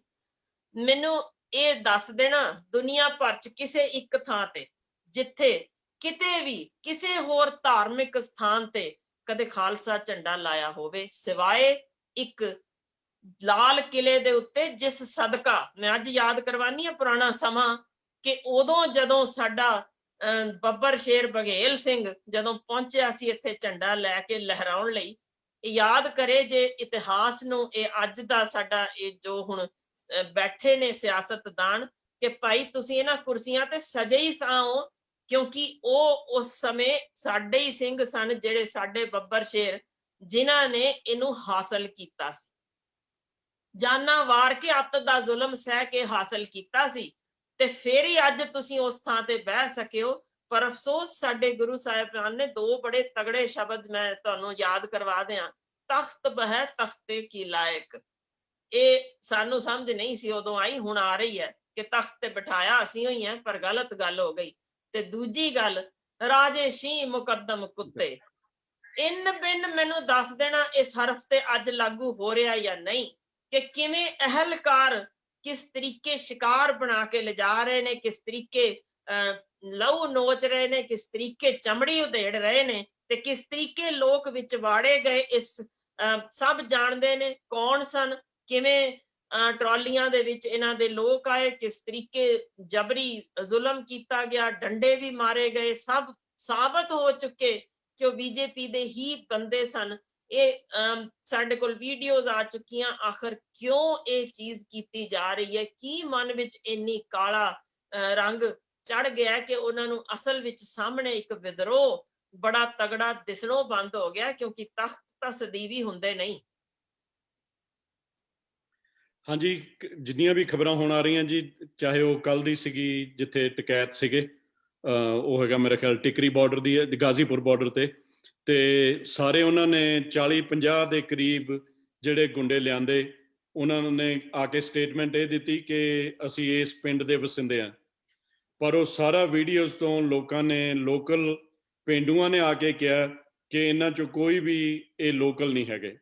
ਪੇਂਡੂ ਲੋਕ ਸਗੋਂ ਕਹਿੰਦੇ ਨੇ ਅਸੀਂ ਤਾਂ ਉੱਠਣ ਲਈ ਕਹਿ ਨਹੀਂ ਰਹੇ। ਜਿਸ ਦਿਨ ਦੇ ਇਹ ਸਿੱਖ ਭਰਾ ਇੱਥੇ ਆਏ ਨੇ, ਸਾਨੂੰ ਰੱਜ ਕੇ ਰੋਟੀ ਮਿਲ ਰਹੀ ਹੈ। ਬੱਚਿਆਂ ਨੂੰ ਜਰਾਬਾਂ ਤੇ ਜੈਕਟਾਂ ਪਾ ਕੇ ਆ ਕੇ ਪੱਪੂ ਬਣ ਕੇ, ਤੋਤੇ ਬਣ ਕੇ ਮਾਪਿਆਂ ਮੂਹਰੇ ਖੜੇ ਹੋ ਗਏ ਕਿ ਅਸੀਂ ਇਹਨਾਂ ਲੋਕਾਂ ਨੂੰ ਇੱਥੋਂ ਜਾਣ ਨਹੀਂ ਦੇਣਾ। ਪਰ ਬੀਜੇਪੀ ਦੀਆਂ ਵੀਡੀਓਜ਼, ਉਹਨਾਂ ਦੀ ਇਹ ਸ਼ੈਤਾਨੀਆਂ ਦੀਆਂ, ਉਹਨਾਂ ਦੀਆਂ ਕਰਤੂਤਾਂ ਬਾਰ-ਬਾਰ ਮੂਹਰੇ ਆ ਰਹੀਆਂ ਨੇ ਕਿ ਉਹਨਾਂ ਵੱਲੋਂ ਇਹ ਜਾਂ ਤਾਂ ਸਟੇਜ ਕੀਤੇ ਗਏ, ਜਾਂ ਇਹ ਪਲਾਂਟ ਕੀਤੇ ਗਏ, ਤੇ ਜਾਂ ਸ਼ਰੇਆਮ ਹੀ ਪੁਲਿਸ ਦੀ ਬਹੁਤ ਗਿਣਤੀ ਦੇ ਵਿੱਚ ਪੁਲਿਸ ਖੜੀ ਵਿਟਨੈਸ ਕਰ ਰਹੀ ਹੈ ਖਾਲੀ, ਤੇ ਉਹ ਆਪਣੀ ਗੁੰਡਾਗਰਦੀ ਕਰ ਰਹੇ ਨੇ। ਤੇ ਇਹਨਾਂ ਨੇ ਸਿੱਖਾਂ ਤੇ ਵਟਿਆਂ ਨਾਲ ਵੀ ਹਮਲੇ ਕੀਤੇ, ਜਾ ਕੇ ਟੈਂਟ ਤੱਕ, ਸਟੇਜ ਤੱਕ ਜਾ ਚੜੇ। ਤੇ ਇੱਥੋਂ ਤੁਸੀਂ ਕੀ ਹੁਣ ਅੱਗੇ ਇਹਨੂੰ ਲਾਉਨੇ ਹੋ ਕਿ ਆਪਣੇ ਨਾਲ ਅਗਲੇ ਚੰਦ ਜਿਹੜੇ ਆਪਣੇ ਅਗਲੇ ਵਿਦਰੋਹ ਦੀ, ਆਪਣੀ ਜਿਹੜੀ ਪ੍ਰੋਟੈਸਟ ਦੀ ਅਗਲੀ ਰੂਪ ਰੇਖਾ, ਉਹਦੇ ਚ ਕੀ ਸ਼ਾਮਲ ਕੀਤਾ ਜਾਣਾ ਚਾਹੀਦਾ ਜੀ? ਕੀ ਹੋਣਾ ਚਾਹੀਦਾ? ਦੇਖੋ, ਅਸੀਂ ਤੇ ਸ਼ਹੀਦੀਆਂ ਦੇ ਚਾਅ ਦੇ ਨਾਲ ਪਲੇ ਆ, ਸੋ ਇਹ ਔਕੜਾਂ ਨਾ ਹੁਣ ਤਾਂ ਮੈਨੂੰ ਲੱਗਦਾ ਕਿ ਜਿਹੜੇ ਸਕਸੈਸਫੁਲ ਤੈਰਾਕ ਹੁੰਦੇ ਨੇ ਨਾ, ਉਹ ਵੀ ਸ਼ਾਂਤਮਈ ਸਮੁੰਦਰ ਦੇ ਵਿੱਚ ਨਹੀਂ ਪੈਦਾ ਹੁੰਦੇ। ਬਿਲਕੁਲ ਇਸੇ ਤਰ੍ਹਾਂ ਜਦੋਂ ਵੀ ECG ਕਰਦੇ ਆ ਨਾ ਅਸੀਂ ਕਿਸੇ ਦੀ, ਤੁਸੀਂ ਆਪ ਵੀ ਦੇਖੀ ਹੋਣੀ ਹੈ, ਤਾਂ ਉਹ ਬੜੀ ਉੱਚੀ ਨੀਵੀਂ ਹੋ ਕੇ ਆਉਂਦੀ ਹੈ, ਜਿਹਨੂੰ ਅਸੀਂ ਕਹਿੰਦੇ ਹਾਂ ਬੰਦਾ ਜਿਉਂਦਾ ਹੈ। ਸਿੱਧੀ ਲਾਈਨ ਹੋ ਜਾਏ ਨਾ ਤੇ ਅਸੀਂ ਕਹਿੰਦੇ ਹਾਂ ਬੰਦਾ ਮਰ ਚੁੱਕਾ। ਇਸੇ ਤਰ੍ਹਾਂ ਸੰਘਰਸ਼ ਜਦੋਂ ਐਂ ਹੀ ਸ਼ਾਂਤਮਈ ਤੁਰੀ ਜਾਵੇ ਨਾ, ਹੌਲੀ ਹੌਲੀ ਮੱਠਾ ਪੈ ਜਾਂਦਾ, ਉਹਦੇ ਵਿੱਚ ਲੋਕਾਂ ਅੰਦਰਲੀ ਉਹ ਚਿਣਗ, ਉਹ ਅੱਗ ਰਹਿੰਦੀ ਨਹੀਂ। ਮੈਨੂੰ ਸੱਚ ਪੁੱਛੋ ਤਾਂ ਡਰ ਸੀ ਜੇ ਇਸੇ ਤਰ੍ਹਾਂ ਹੀ ਤੁਰੀ ਗਿਆ ਤੇ ਹੌਲੀ ਹੌਲੀ ਲੋਕ ਖਿਸਕਣੇ ਸ਼ੁਰੂ ਹੋ ਜਾਣੇ ਨੇ, ਕਿਉਂਕਿ ਲੋਕਾਂ ਵਿੱਚ ਉਹਨਾਂ ਠਰਮਾ ਖਾਸ ਕਰ ਸਾਡੇ ਯੂਥ ਵਿੱਚ ਹੋਣਾ ਨਹੀਂ, ਤੇ ਇਹ ਕਿਤੇ ਹੌਲੀ ਹੌਲੀ ਖੋਰਾ ਨਾ ਲੱਗਣਾ ਸ਼ੁਰੂ ਹੋ ਜਾਏ। ਸ਼ੁਕਰ ਕਰਦੀ ਹਾਂ ਬਹੁਤ ਜ਼ਿਆਦਾ ਮੈਂ ਸਰਕਾਰਾਂ ਦਾ ਕਿ ਉਹਨਾਂ ਨੇ ਇਸ ਸ਼ਾਂਤਮਈ ਸੰਘਰਸ਼ ਵਿੱਚ ਥੋੜਾ ਜਿਹਾ ਜ਼ਲਜ਼ਲਾ ਪੈਦਾ ਕੀਤਾ।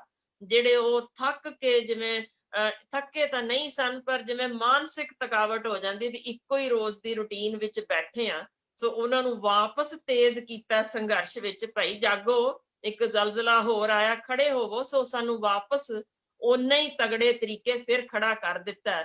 ਤੇ ਮੈਂ ਤੇ ਅਰਦਾਸ ਹੀ ਕਰ ਸਕਦੀ ਹਾਂ ਕਿ ਭਾਈ ਜਦੋਂ ਇਸੇ ਤਰ੍ਹਾਂ 2 ਮਹੀਨੇ ਹੋਰ ਲੰਘ ਜਾਣ, ਨਾ ਤੁਸੀਂ ਮੰਨੇ, ਇੱਕ ਵਾਰ ਫਿਰ ਇਸ ਤਰ੍ਹਾਂ ਦਾ ਜ਼ਲਜ਼ਲਾ ਦੇ ਦੇਣਾ, ਸਾਡੇ ਲੋਕ ਹੋਰ 3 ਗੁਣਾ ਤਗੜੇ ਤਾਕਤ ਨਾਲ ਖੜੇ ਹੋਣਗੇ।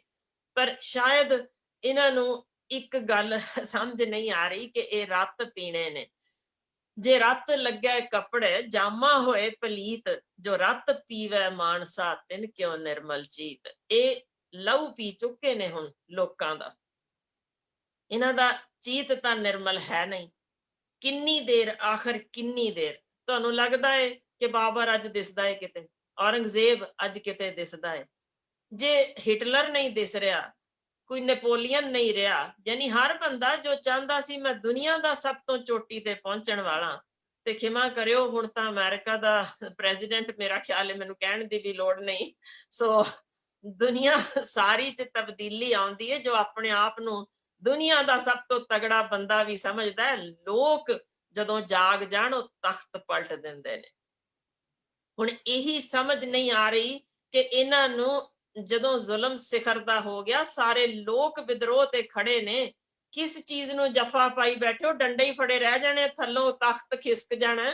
ਸੋ ਚੰਗੀ ਗੱਲ ਏ ਕਿ ਜੇ ਪਿਓ ਦਾ ਰੁਤਬਾ ਲੈ ਕੇ ਉੱਥੇ ਕੋਈ ਬੈਠਿਆ ਹੋਵੇ ਤਾਂ ਉਹ ਦਰਦ ਨਾ ਜੇ ਸਮਝ ਸਕੇ ਆਪਣੀ ਪੁੱਤਰਾਂ ਧੀਆਂ ਦਾ, ਤਾਂ ਉਹ ਤਖਤ ਤੇ ਬਹਿਣ ਯੋਗ ਨਹੀਂ ਹੁੰਦਾ। ਇਹੋ ਗੁਰਬਾਣੀ ਚ ਲਿਖਿਆ, ਤਖਤ ਬਹਿ ਤਖਤੇ ਕੀ ਲਾਇਕ ਦਾ ਮਤਲਬ ਇਹੋ ਹੈ ਕਿ ਜੇ ਤੁਸੀਂ ਉਸ ਤਖਤ ਦੀ ਮਹਾਨਤਾ ਨਹੀਂ ਸਮਝ ਸਕਦੇ, ਕਿਉਂਕਿ ਉਸ ਤਖਤ ਦਾ ਮਤਲਬ ਇਹ ਹੈ ਕਿ ਮੇਰੇ ਕੋਲ ਪਹਿਲੀ ਗੱਲ ਇਹ ਸਦੀਵੀ ਹੈ ਨਹੀਂ, ਪਰ ਜਿੰਨਾ ਸਮਾਂ ਹੈ ਯਾਦਗਾਰੀ ਬਣਾ ਜਾਵਾਂ। ਤਖਤ ਤੇ ਬਹਿ ਕੇ ਕਿਸੇ ਨੂੰ ਤੰਗ ਕਰਨਾ ਬਹੁਤ ਸੌਖੀ ਗੱਲ ਹੈ, ਬਹੁਤ ਸੌਖਾ ਹੈ ਭਾਜੀ, ਕੋਈ ਵੀ ਰੁਤਬਾ ਪਹੁੰਚ ਜਾਏ ਉਸ ਤੇ ਤੰਗ ਕਰਨਾ ਬਹੁਤ ਸੌਖਾ ਹੈ।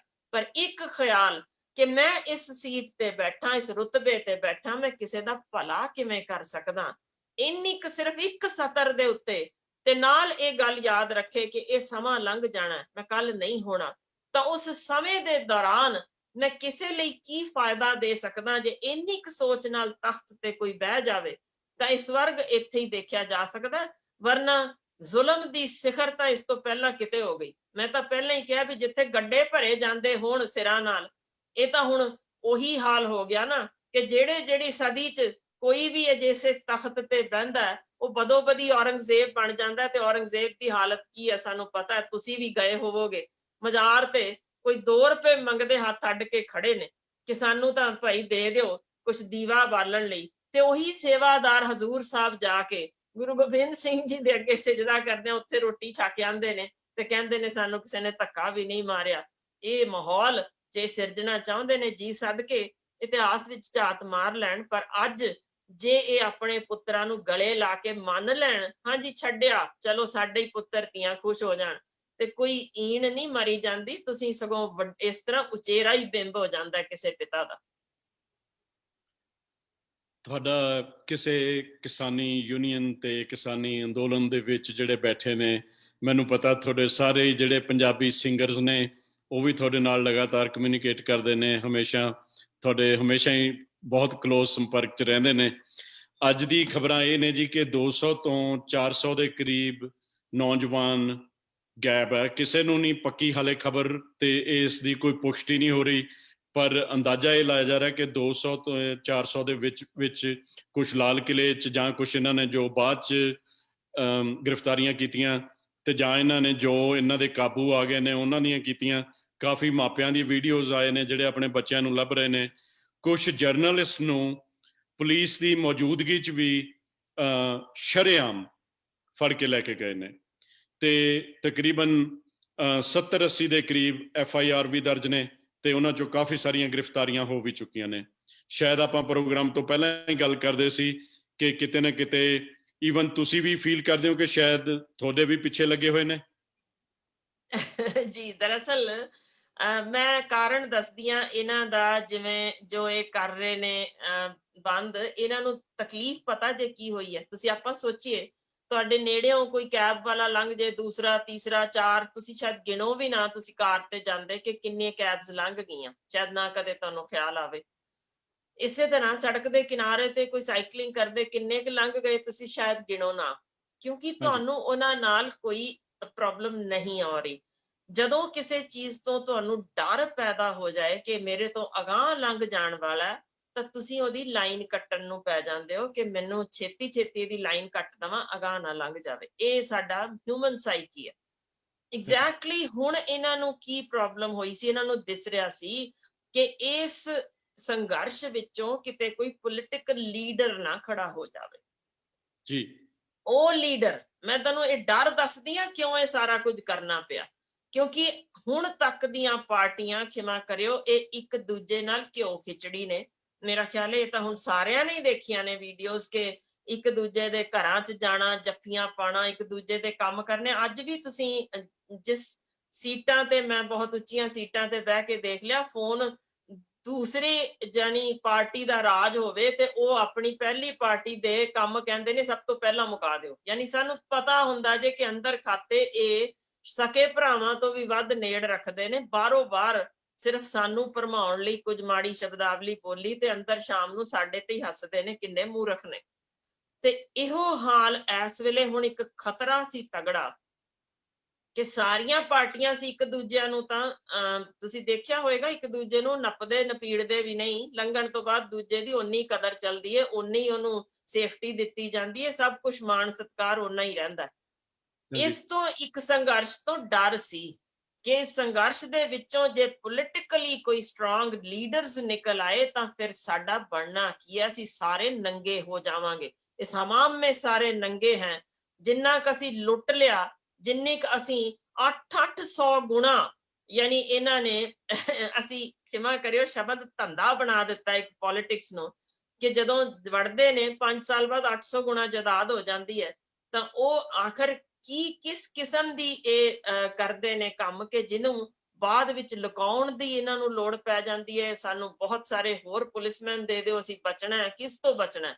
ਯਾਨੀ ਕਿੰਨਾ ਕੁ ਕ੍ਰਾਈਮ ਕਰ ਲੈਂਦੇ ਨੇ ਕਿ ਇਹਨਾਂ ਨੂੰ ਪੁਲਿਸ ਪ੍ਰੋਟੈਕਸ਼ਨ ਦੀ ਲੋੜ ਪੈ ਜਾਂਦੀ ਹੈ। ਸੋ ਉਹ ਡਰ ਸੀ ਕਿ ਜੇ ਇਸ ਸੰਘਰਸ਼ ਚੋਂ ਇੱਕ ਪਾਰਟੀ ਤਿਆਰ ਹੋ ਗਈ ਜੋ ਕਿ ਕਿਰਤੀਆਂ ਦੀ ਹੋਏਗੀ ਤਾਂ ਅਸੀਂ ਤਾਂ ਬਚਣਾ ਨਹੀਂ ਕਿਸੇ ਨੇ। ਸੋ ਇਹ ਤਾਂ ਹੀ ਏਡੀ ਤਗੜੀ ਪੱਧਰ ਤੇ ਹਿਲਜੁਲ ਹੋਈ ਕਿ ਅਸੀਂ ਕਿਸੇ ਹੀ ਤਰੀਕੇ ਸੰਘਰਸ਼ ਖਤਮ ਕਰ ਦਈਏ, ਇਹਨੂੰ ਮਾਰ ਮੁਕਾ ਦਈਏ, ਕਿ ਜੇ ਇਹ ਤਗੜੇ ਤਰੀਕੇ ਅੱਗੇ ਆ ਗਏ ਤਾਂ ਫਿਰ ਸਾਡੀਆਂ ਸਰਕਾਰਾਂ ਕਿਸੇ ਦੀਆਂ ਸ਼ਾਇਦ ਅਗਲੇ 15 ਵਰਿਆਂ ਤੱਕ ਆਉਣੀਆਂ ਨਹੀਂ।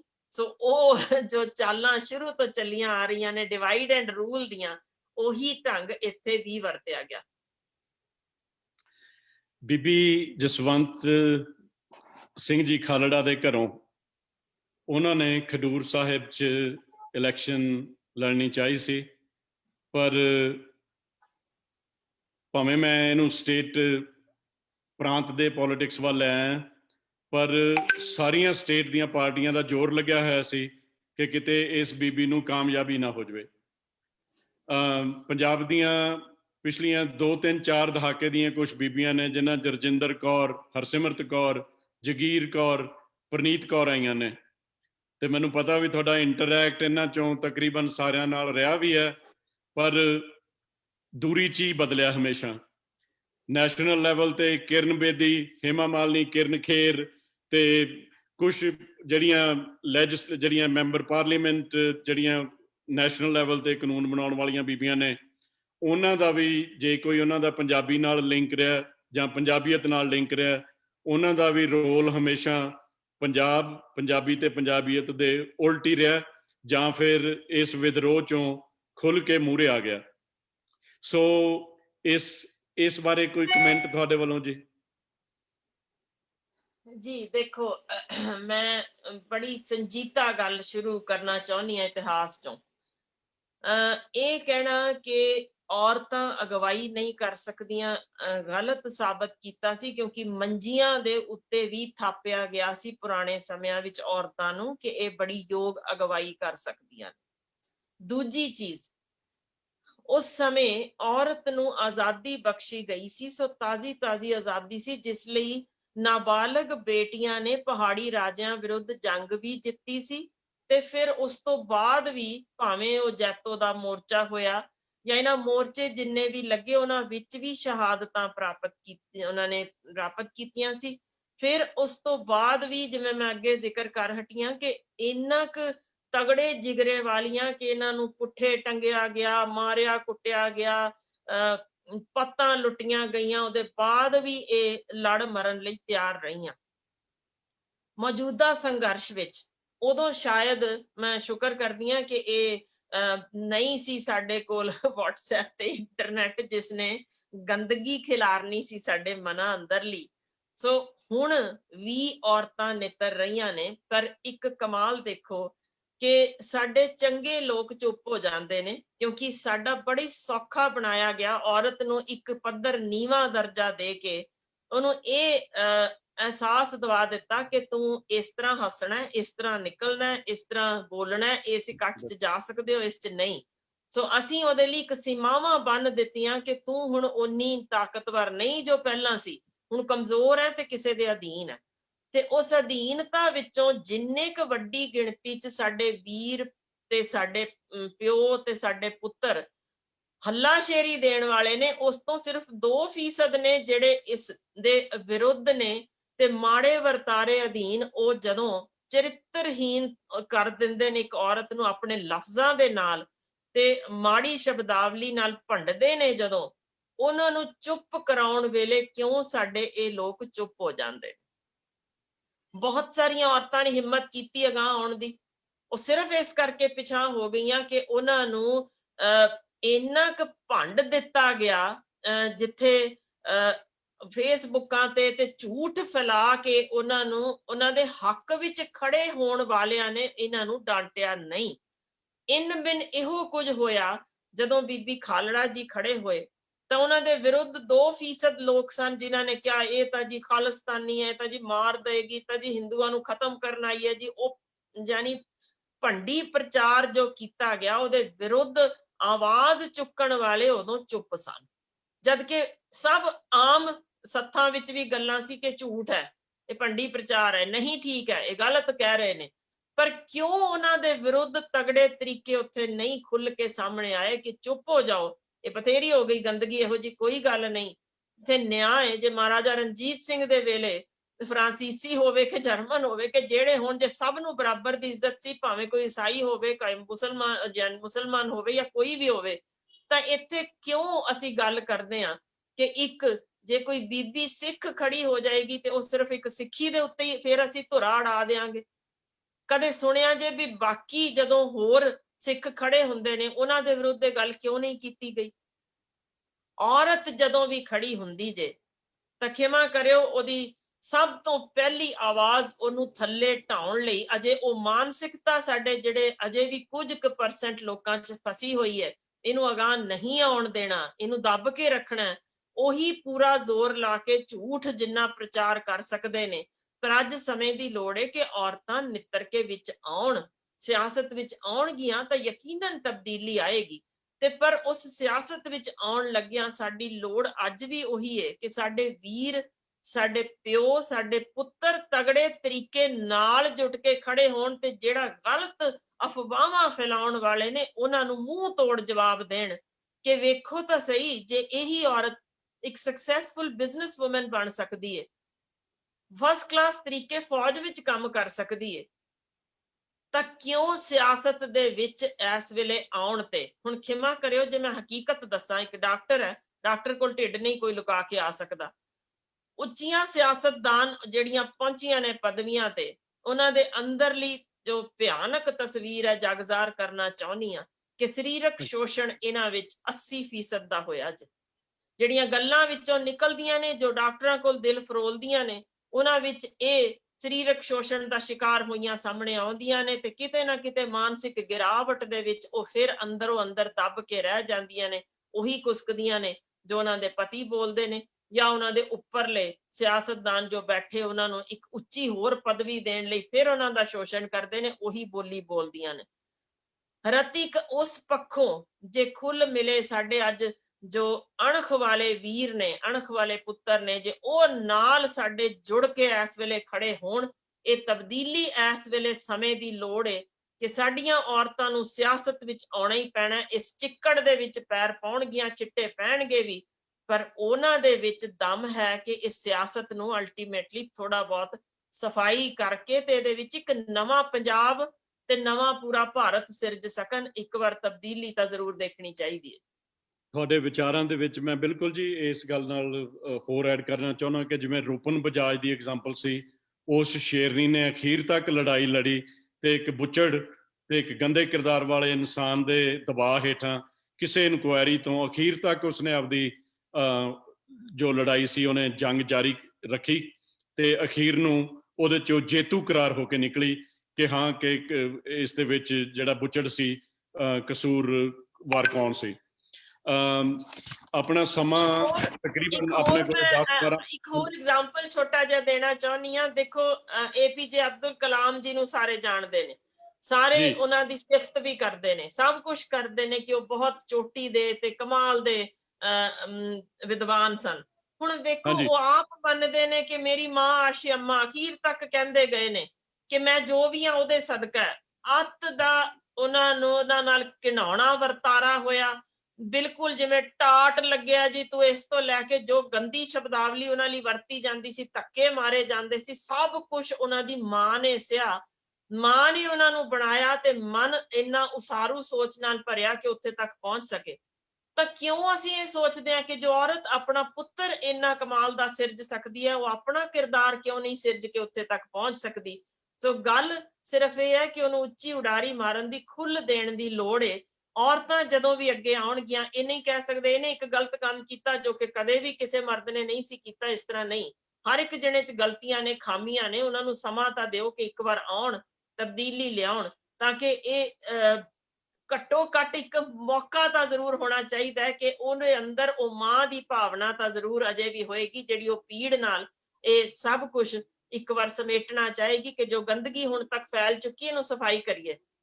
ਤੇ ਅਸੀਂ ਵੀ ਘੱਟੋ ਘੱਟ ਸੋ ਕਿਉ ਮੰਦਾ ਆਖੀਏ ਜਿਤ ਜੰਮੈ ਰਾਜਾਨ, ਅਸੀਂ ਚੱਕ ਕੇ ਸ਼੍ਰੋਮਣੀ ਗੁਰਦੁਆਰਾ ਪ੍ਰਬੰਧਕ ਕਮੇਟੀ ਦੀ ਇੱਕ ਟੇਂਟਡ ਔਰਤ ਨੂੰ, ਜਿਹਨੇ ਕਿ ਇਸ ਅਦਾਰੇ 'ਚ ਜਾ ਕੇ ਇੱਕ ਦੁਬਾਰਾ ਫੇਰ ਮੁੜ ਕੇ ਉਹਨੂੰ ਸਥਾਪਿਤ ਉੱਥੇ ਕਰ ਦਿੱਤਾ ਗਿਆ।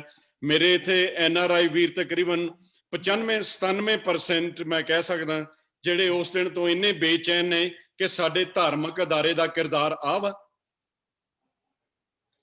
ਦੇਖੋ ਮੈਂ ਬਿਲਕੁਲ ਤੁਹਾਡੇ ਨਾਲ 100% ਸਹਿਮਤ ਹਾਂ ਕਿ ਸਾਡੇ ਕੋਲ, ਮੈਨੂੰ ਸ਼ਰਮਿੰਦਗੀ ਆਉਂਦੀ ਹੈ ਸ਼ਬਦ ਦੱਸਦਿਆਂ ਕਿਉਂਕਿ ਅੰਕੜੇ ਨੇ ਇਹ ਯੂਨਾਈਟਿਡ ਨੇਸ਼ਨਸ ਦੇ ਕਿ ਭਾਰਤ ਵਿਚਲੇ 58% 58% ਨੇ ਜਿਹੜੇ ਇਸ ਵੇਲੇ ਉੱਪਰ ਕੁਰਸੀਆਂ ਤੇ ਬੈਠੇ ਅਹੁਦੇ ਲਏ, ਜਿਹੜੇ ਸਿਆਸਤਦਾਨ ਵੀ ਤੇ ਜਿਹੜੇ ਧਾਰਮਿਕ ਥਾਵਾਂ ਤੇ ਵੀ ਪਹੁੰਚੇ ਹੋਏ ਨੇ ਉੱਚੇ ਅਦਾਰਿਆਂ ਤੇ। 58% ਅਜਿਹੇ ਨੇ ਜਿਨ੍ਹਾਂ ਦੇ ਪਿੱਛੇ ਕਿਰਦਾਰ ਜਿਹੜੇ ਨੇ ਉਹ ਸਹੀ ਨਹੀਂ ਨੇ, ਜਿਨ੍ਹਾਂ ਦੇ ਵਿੱਚ ਇਹਨਾਂ ਦੇ ਵਿੱਚੋਂ ਕੀਤੇ ਮਰਡਰਸ ਵੀ ਨੇ, ਰੇਪਸ ਵੀ ਨੇ, ਲੁੱਟਾਂ ਖੋਹਾਂ ਕਰਨ ਵਾਲੇ ਵੀ ਨੇ, ਉਹਨਾਂ ਦੇ ਖਿਲਾਫ ਕੇਸ ਵੀ ਨੇ ਸੁਪਰੀਮ ਕੋਰਟ ਤੱਕ ਦਰਜ। ਯਾਨੀ ਇਹੋ ਜਿਹੇ ਅਸੀਂ ਲੋਕ ਟੈਂਟਡ ਅੱਗੇ ਲਿਆ ਕੇ ਉੱਪਰ ਬਿਠਾਈ ਜਾ ਰਹੇ ਹਾਂ। ਤਾਂ ਮਤਲਬ ਤੁਸੀਂ ਥੋੜੀ ਜਿਹੀ ਉਹਨਾਂ ਦੀ ਮਾਨਸਿਕਤਾ ਸਮਝੋ। ਇਹਨਾਂ ਨੂੰ ਬਿਠਾਉਣ ਦਾ ਮਤਲਬ ਇਹ ਹੁੰਦਾ ਜੇ ਕਿ ਉਹਨਾਂ ਦਾ ਇੱਕ ਵੀਕ ਪੁਆਇੰਟ ਹੱਥ ਵਿੱਚ ਲੈ ਕੇ ਆਪਣੇ ਹਿਸਾਬ ਨਾਲ ਉਹ ਬਟਨ ਚਲਾਣਾ, ਜੇ ਇਸ ਤਰ੍ਹਾਂ ਕਰਨਾ, ਇੰਜ ਕਰਨਾ, ਤਾਂ ਉਹ ਇਹੋ ਜਿਹੇ ਲੋਕ ਹੀ ਉਹਨਾਂ ਨੂੰ ਪਸੰਦ ਨੇ। ਕੋਈ ਸਾਫ਼ ਕਿਰਦਾਰ ਵਾਲਾ ਜੇ ਬੰਦਾ ਬਹਿ ਜਾਏਗਾ ਉਹ ਗਲਤ ਕਦੇ ਵੀ ਆਰਡਰ ਐਕਸੈਪਟ ਨਹੀਂ ਕਰੇਗਾ। ਇਹੀ ਕਾਰਨ ਜੇ ਹਰ ਥਾਂ ਤੇ ਅਸੀਂ ਉਹਨਾਂ ਦੀ ਇੱਕ ਕਮਜ਼ੋਰੀ ਕੁੰਡੀ ਫੜ ਕੇ ਤੇ ਫਿਰ ਹੀ ਉਹਨਾਂ ਨੂੰ ਕੁਰਸੀ ਦਿੱਤੀ ਜਾਂਦੀ ਹੈ, ਬਹਿ ਜਾ, ਪਰ ਸਾਡੇ ਹਿਸਾਬ ਨਾਲ ਤੂੰ ਚਾਬੀ ਚੱਲੇਗੀ, ਉਸੇ ਤਰ੍ਹਾਂ ਬੋਲਣਾ। ਸੋ ਇਹ ਸਪਸ਼ਟ ਹੈ ਕਿ ਜਦ ਤੱਕ ਆਮ ਲੋਕ ਖੜੇ ਹੋਣ, ਜਿਵੇਂ ਕਿਸਾਨ ਖੜੇ ਹੋਏ ਨੇ, ਸਾਨੂੰ ਸਾਰੇ ਪੜ੍ਹੇ ਲਿਖਿਆਂ ਨੂੰ ਵੀ ਸੰਘਰਸ਼ ਵਿੱਢਣ ਦੀ ਲੋੜ ਹੈ। ਕੁਝ ਸਮਝਣ ਦੀ ਲੋੜ ਹੈ ਕਿ ਇਹ ਸਭ ਤਬਦੀਲੀ ਤਾਂ ਹੀ ਆਣੀ ਹੈ ਜਦੋਂ ਸਹੀ ਮਾਇਨਿਆਂ 'ਚ ਅਸੀਂ ਆਪਣੀ ਵੋਟ ਨੂੰ ਵੇਚਣਾ ਬੰਦ ਕਰਾਂਗੇ ਤੇ ਇਹ ਅਣਖ ਜਗਾ ਕੇ ਜਿੱਦਣ ਕੰਮ ਕਰਾਂਗੇ ਉਸ ਦਿਨ ਵਾਕਈ ਤਬਦੀਲੀ ਦਿਸੇਗੀ। ਜਦੋਂ ਤੱਕ ਦੇਖੋ ਗੁਰੂ ਸਾਹਿਬ ਨੇ ਕਿਹਾ ਸੀ ਇੱਕ ਇਨਸਾਨ ਦੀ ਇੱਕ ਇਨਸਾਨ ਅੱਗੇ ਅਧੀਨਗੀ ਮਨਜ਼ੂਰ ਨਹੀਂ ਹੋਣੀ ਚਾਹੀਦੀ। ਅਸੀਂ ਜੁੱਤੀ ਚੱਟ ਵਾਪਸ ਉੱਥੇ ਹੀ ਬਣ ਗਏ ਆ ਜਿੱਥੋਂ ਸਾਨੂੰ ਕੱਢਿਆ ਸੀ। ਉਸੇ ਤਰ੍ਹਾਂ ਸਿਆਸਤਦਾਨਾਂ ਦੇ ਗੋਡੇ ਵੀ ਟੇਕਦੇ ਆ, ਸਾਡੇ ਕੋਲ ਕਿਤੇ ਵੀ ਪਹੁੰਚ ਜਾਣ ਹਾਰ ਪਾ ਕੇ ਨਾਲ ਅਗਾਂਹ ਹੋ ਕੇ ਫੋਟੋਆਂ ਵੀ ਖਿੱਚ ਕੇ ਆਉਂਦੇ ਹਾਂ। ਅਸੀਂ ਆਪ ਕਿੱਥੇ ਦੱਸੋ ਕਿਰਦਾਰ ਸਾਡੇ ਕਿਉਂ ਡਿੱਗਦੇ ਪਏ ਨੇ? ਆਪਣੇ ਅੰਦਰ ਝਾਤ ਮਾਰੀਏ, ਇਹਨਾਂ ਨੂੰ ਕੌਣ ਹੋਰ ਉਤਾਂਹ ਸਿਰਾਂ ਉੱਤੇ ਬਿਠਾ ਰਿਹਾ ਹੈ? ਜਿਸ ਦਿਨ ਇਹਨਾਂ ਨੂੰ ਕਵਾਂਗੇ ਕਿ ਸਾਡੇ ਬਰਾਬਰ ਜਾਂ ਨੀਵੇਂ ਪਿਛਾਂਹ ਹੋ ਕੇ ਖੜੇ ਹੋਵੋ, ਸੇਵਾਦਾਰ ਹੋ ਤੁਸੀਂ, ਅਸੀਂ ਤੁਹਾਡੇ ਤੋਂ ਗਾਂਹ ਅਸੀਂ ਲਿਆਉਣ ਵਾਲੇ ਹਾਂ, ਉਦੋਂ ਇਹਨਾਂ ਨੂੰ ਵੀ ਆਪਣੀ ਔਕਾਤ ਸਮਝ ਆ ਜਾਏਗੀ। ਅਗਲੇ ਕੁਝ ਮਿੰਟਾਂ ਵਿੱਚ ਕੁਝ ਡੇਰੇ ਵਾਲਿਆਂ ਨੂੰ ਵੀ ਵੰਗਾਰ ਕਰੋਗੇ? ਦੇਖੋ ਸਾਰੇ ਪੰਜਾਬ ਦੇ ਡੇਰੇ ਚੁੱਪ ਬੈਠੇ ਨੇ। ਕੀ ਉਹਨਾਂ ਦੇ ਸ਼ਰਧਾਲੂ, ਕੀ ਵਿਚਾਰੇ ਇਹ ਗਰੀਬ ਪੰਜਾਬੀ ਕਿਸਾਨ ਸਿਰਫ ਜਾ ਕੇ ਠੰਡ ਦੀ ਰੁੱਤਾਂ 'ਚ ਇਸ ਤਰੀਕੇ ਨਾਲ ਦਿੱਲੀ 'ਚ ਜਿਸ ਤਰੀਕੇ ਨਾਲ ਵਿਚਾਰੇ ਬੈਠੇ ਨੇ ਤੇ ਕਰੋੜਾਂਪਤੀ ਡੇਰੇਵਾਦ ਬਿਲਕੁਲ ਚੁੱਪ ਦੀ ਉਂਗਲੀ ਨਾਲ ਜ਼ਿਪ ਕਰੀ ਬੈਠੇ ਨੇ? ਦੇਖੋ ਡੇਰੇ ਚੱਲਦੇ ਨੇ ਦੋ ਚੀਜ਼ਾਂ ਤੇ, ਭੈ ਤੇ ਚਮਤਕਾਰ, ਦੋ ਚੀਜ਼ਾਂ ਉੱਤੇ। ਉਹਨਾਂ ਦੇ ਅੰਦਰ ਉਹ ਦ੍ਰਿੜ ਭਾਵਨਾ ਤੇ ਲੜ ਮਰਨ ਦੀ ਸੋਚ ਹੁੰਦੀ ਨਹੀਂ। ਉਹ ਭੈ ਦਾ ਬਿਜ਼ਨਸ ਹੁੰਦਾ ਜਿਹੜਾ ਤੁਹਾਨੂੰ ਵਿਦਰੋਹ ਦੇ ਵਾਲੇ ਪਾਸੇ ਲਿਜਾ ਹੀ ਨਹੀਂ ਸਕਦਾ। ਤੂੰ ਤਾਂ ਮਰ ਚੱਲਿਆ, ਤੇਰੀ ਤਾਂ ਮੌਤ ਸਾਹਮਣੇ ਆਈ ਖੜੀ ਹੈ, ਤੇਰੇ ਤਾਂ ਜਦਾਦ ਗਈ, ਤੇਰੇ ਤਾਂ ਯਾਨੀ ਆ ਬਿਮਾਰੀ ਆ ਗਈ। ਯਾਨੀ ਉਹ ਭੈ ਉਹਨਾਂ ਨੂੰ ਉੱਥੇ ਨਾਲ ਜੋੜਦਾ ਤੇ ਇੱਕ ਚਮਤਕਾਰ ਜਿਹੜਾ ਬੰਨੀ ਰੱਖਦਾ, ਬਸ ਕੱਲ ਨੂੰ ਬਸ ਇਹ ਮੈਂ ਇੱਕ ਲੈ ਲਿਆ ਹੋਣਾ ਚੀਜ਼ ਤੇ ਕੱਲ ਨੂੰ ਮੇਰੀ ਤਬਦੀਲੀ ਹੋ ਜਾਣੀ, ਕੱਲ ਨੂੰ ਮੈਂ ਠੀਕ ਹੋ ਜਾਵਾਂ, ਕੋ ਕੱਲ ਨੂੰ ਉਡੀਕਦਾ ਚੱਕਰ ਵਿਊ ਵਿੱਚ ਖਤਮ ਹੋ ਜਾਂਦਾ। ਉੱਥੇ ਕ੍ਰਾਂਤੀ ਪੈਦਾ ਨਹੀਂ ਹੋ ਸਕਦੀ। ਇਸੇ ਸਦਕਾ ਉਹ ਸਭ ਚੁੱਪ ਨੇ। ਕ੍ਰਾਂਤੀ ਲਿਆਉਣ ਵਾਲੇ ਉਹੀ ਨੇ ਯੋਧੇ ਜਿਹੜੇ ਮੈਂ ਅੱਗੇ ਵੀ ਦੱਸ ਕੇ ਹਟਿਆ ਕਿ ਜਿਨ੍ਹਾਂ ਨੂੰ ਮੌਤ ਦਾ ਭੈ ਨਾ ਹੋਵੇ, ਜਿਹੜੇ ਚਮਤਕਾਰ ਦੇ ਵਿੱਚ ਨਾ ਖੜੇ ਹੋਣ, ਉਹੀ ਇੱਥੇ ਆ ਸਕਦੇ ਨੇ। ਹਾਂਜੀ, ਅੱਜ ਦੀ ਇਸ ਗੱਲਬਾਤ ਚੋਂ ਇਸ ਗੱਲ ਦਾ ਮੈਨੂੰ ਬਹੁਤ ਜ਼ਿਆਦਾ ਤ੍ਰਿਪਤੀ ਹੋਈ ਹੈ ਸੁਣ ਕੇ ਕਿ ਸਾਨੂੰ ਇੱਕ ਐਸੇ ਅਗਾਂਹ ਵਧੂ, ਇਹਨਾਂ ਸ਼ਾਹੀ ਘਰਾਣਿਆਂ ਤੋਂ ਦੂਰ, ਇਹਨਾਂ ਸਿਆਸੀ ਘਰਾਣਿਆਂ ਤੋਂ ਦੂਰ, ਇਹਨਾਂ ਜੋਕਾਂ ਤੋਂ ਦੂਰ ਇੱਕ ਅਜਿਹੀ ਪਾਰਟੀ ਦੀ ਜ਼ਰੂਰਤ ਹੈ ਜਿਹਦੇ 'ਚ ਬੀਬੀਆਂ ਵੀ ਹੋਣ, ਜਿਹਦੇ 'ਚ ਪੜ੍ਹੇ ਲਿਖੇ ਵੀ ਹੋਣ, ਜਿਨ੍ਹਾਂ ਦੇ ਕਿਰਦਾਰ ਹੋਣ, ਜਿਨ੍ਹਾਂ 'ਚ ਕਿਸੇ ਸਟੈਂਡ ਲੈਣ ਦੀ, ਸਾਡੇ ਗੁਰੂਆਂ ਤੋਂ ਲੈ ਕੇ ਜੋ ਸਾਨੂੰ ਉਪਦੇਸ਼ ਮਿਲੇ ਨੇ ਉਹਨਾਂ ਦੇ ਉਪਦੇਸ਼ਾਂ ਤੇ ਚੱਲਣ ਦੀ ਹੈਸੀਅਤ ਹੋਵੇ, ਜੁਰਤ ਹੋਵੇ, ਲੌਜਿਕ ਹੋਵੇ ਤੇ ਹਰ ਇੱਕ ਨੂੰ ਨਾਲ ਲੈ ਕੇ ਚੱਲਣ ਦੀ ਇਨਸਾਨੀਅਤ ਤੇ ਭਾਈਵਾਲਤਾ ਦਾ ਪਿਆਰ ਹੋਵੇ, ਭਾਈ ਕਨ੍ਹਈਆ ਜੀ ਵਾਲੇ ਕਿਰਦਾਰ ਹੋਣ। ਪਰ ਡੈਫੀਨੇਟਲੀ ਜਿਹੜੇ ਸੰਘਰਸ਼ ਚੋਂ ਕਿਸਾਨ ਹੁਣ ਲੰਘ ਰਹੇ ਨੇ ਜੀ, ਬੜਾ ਨਾਜ਼ੁਕ ਸਮਾਂ ਕਿ ਸਾਡੇ ਲਈ ਫਿਰ ਇੱਕ ਟੈਸਟ ਦਾ ਸਮਾਂ ਆਇਆ, ਸਾਨੂੰ ਫਿਰ ਸਾਰੇ ਇਨਸਾਨੀਅਤ ਲਈ। ਮੈਂ ਤਾਂ ਇੱਥੋਂ ਤੱਕ ਕਹਿ ਰਿਹਾ ਸੀ ਭੈਣ ਜੀ ਕਿ ਇਹ ਕਿਸਾਨੀ ਅੰਦੋਲਨ ਇੰਟਰਨੈਸ਼ਨਲ ਫਾਰਮਰਸ ਤੇ ਇੰਟਰਨੈਸ਼ਨਲ ਕਾਰਪੋਰੇਸ਼ਨ ਦੀ ਐਕਸਪਲੋਇਟੇਸ਼ਨ ਨਾਲ ਵੀ, ਕੋਸਟਾ ਰੀਕਾ ਦੇ ਫਾਰਮਰਸ ਨੇ ਜਿਨ੍ਹਾਂ ਨੂੰ 2 ਰੁਪਏ ਦੇ ਕਰੀਬ 50 ਪਾਉਂਡ ਕੇਲੇ ਦਾ ਬਾਕਸ ਵੇਚਦੇ ਨੇ, ਉਹ ਜਾ ਕੇ ਘੱਟੋ ਘੱਟ 25-30 ਰੁਪਏ ਦੇ ਡਾਲਰ ਦੇ ਕਰੀਬ ਉਹ ਵਿਕਦੇ ਨੇ।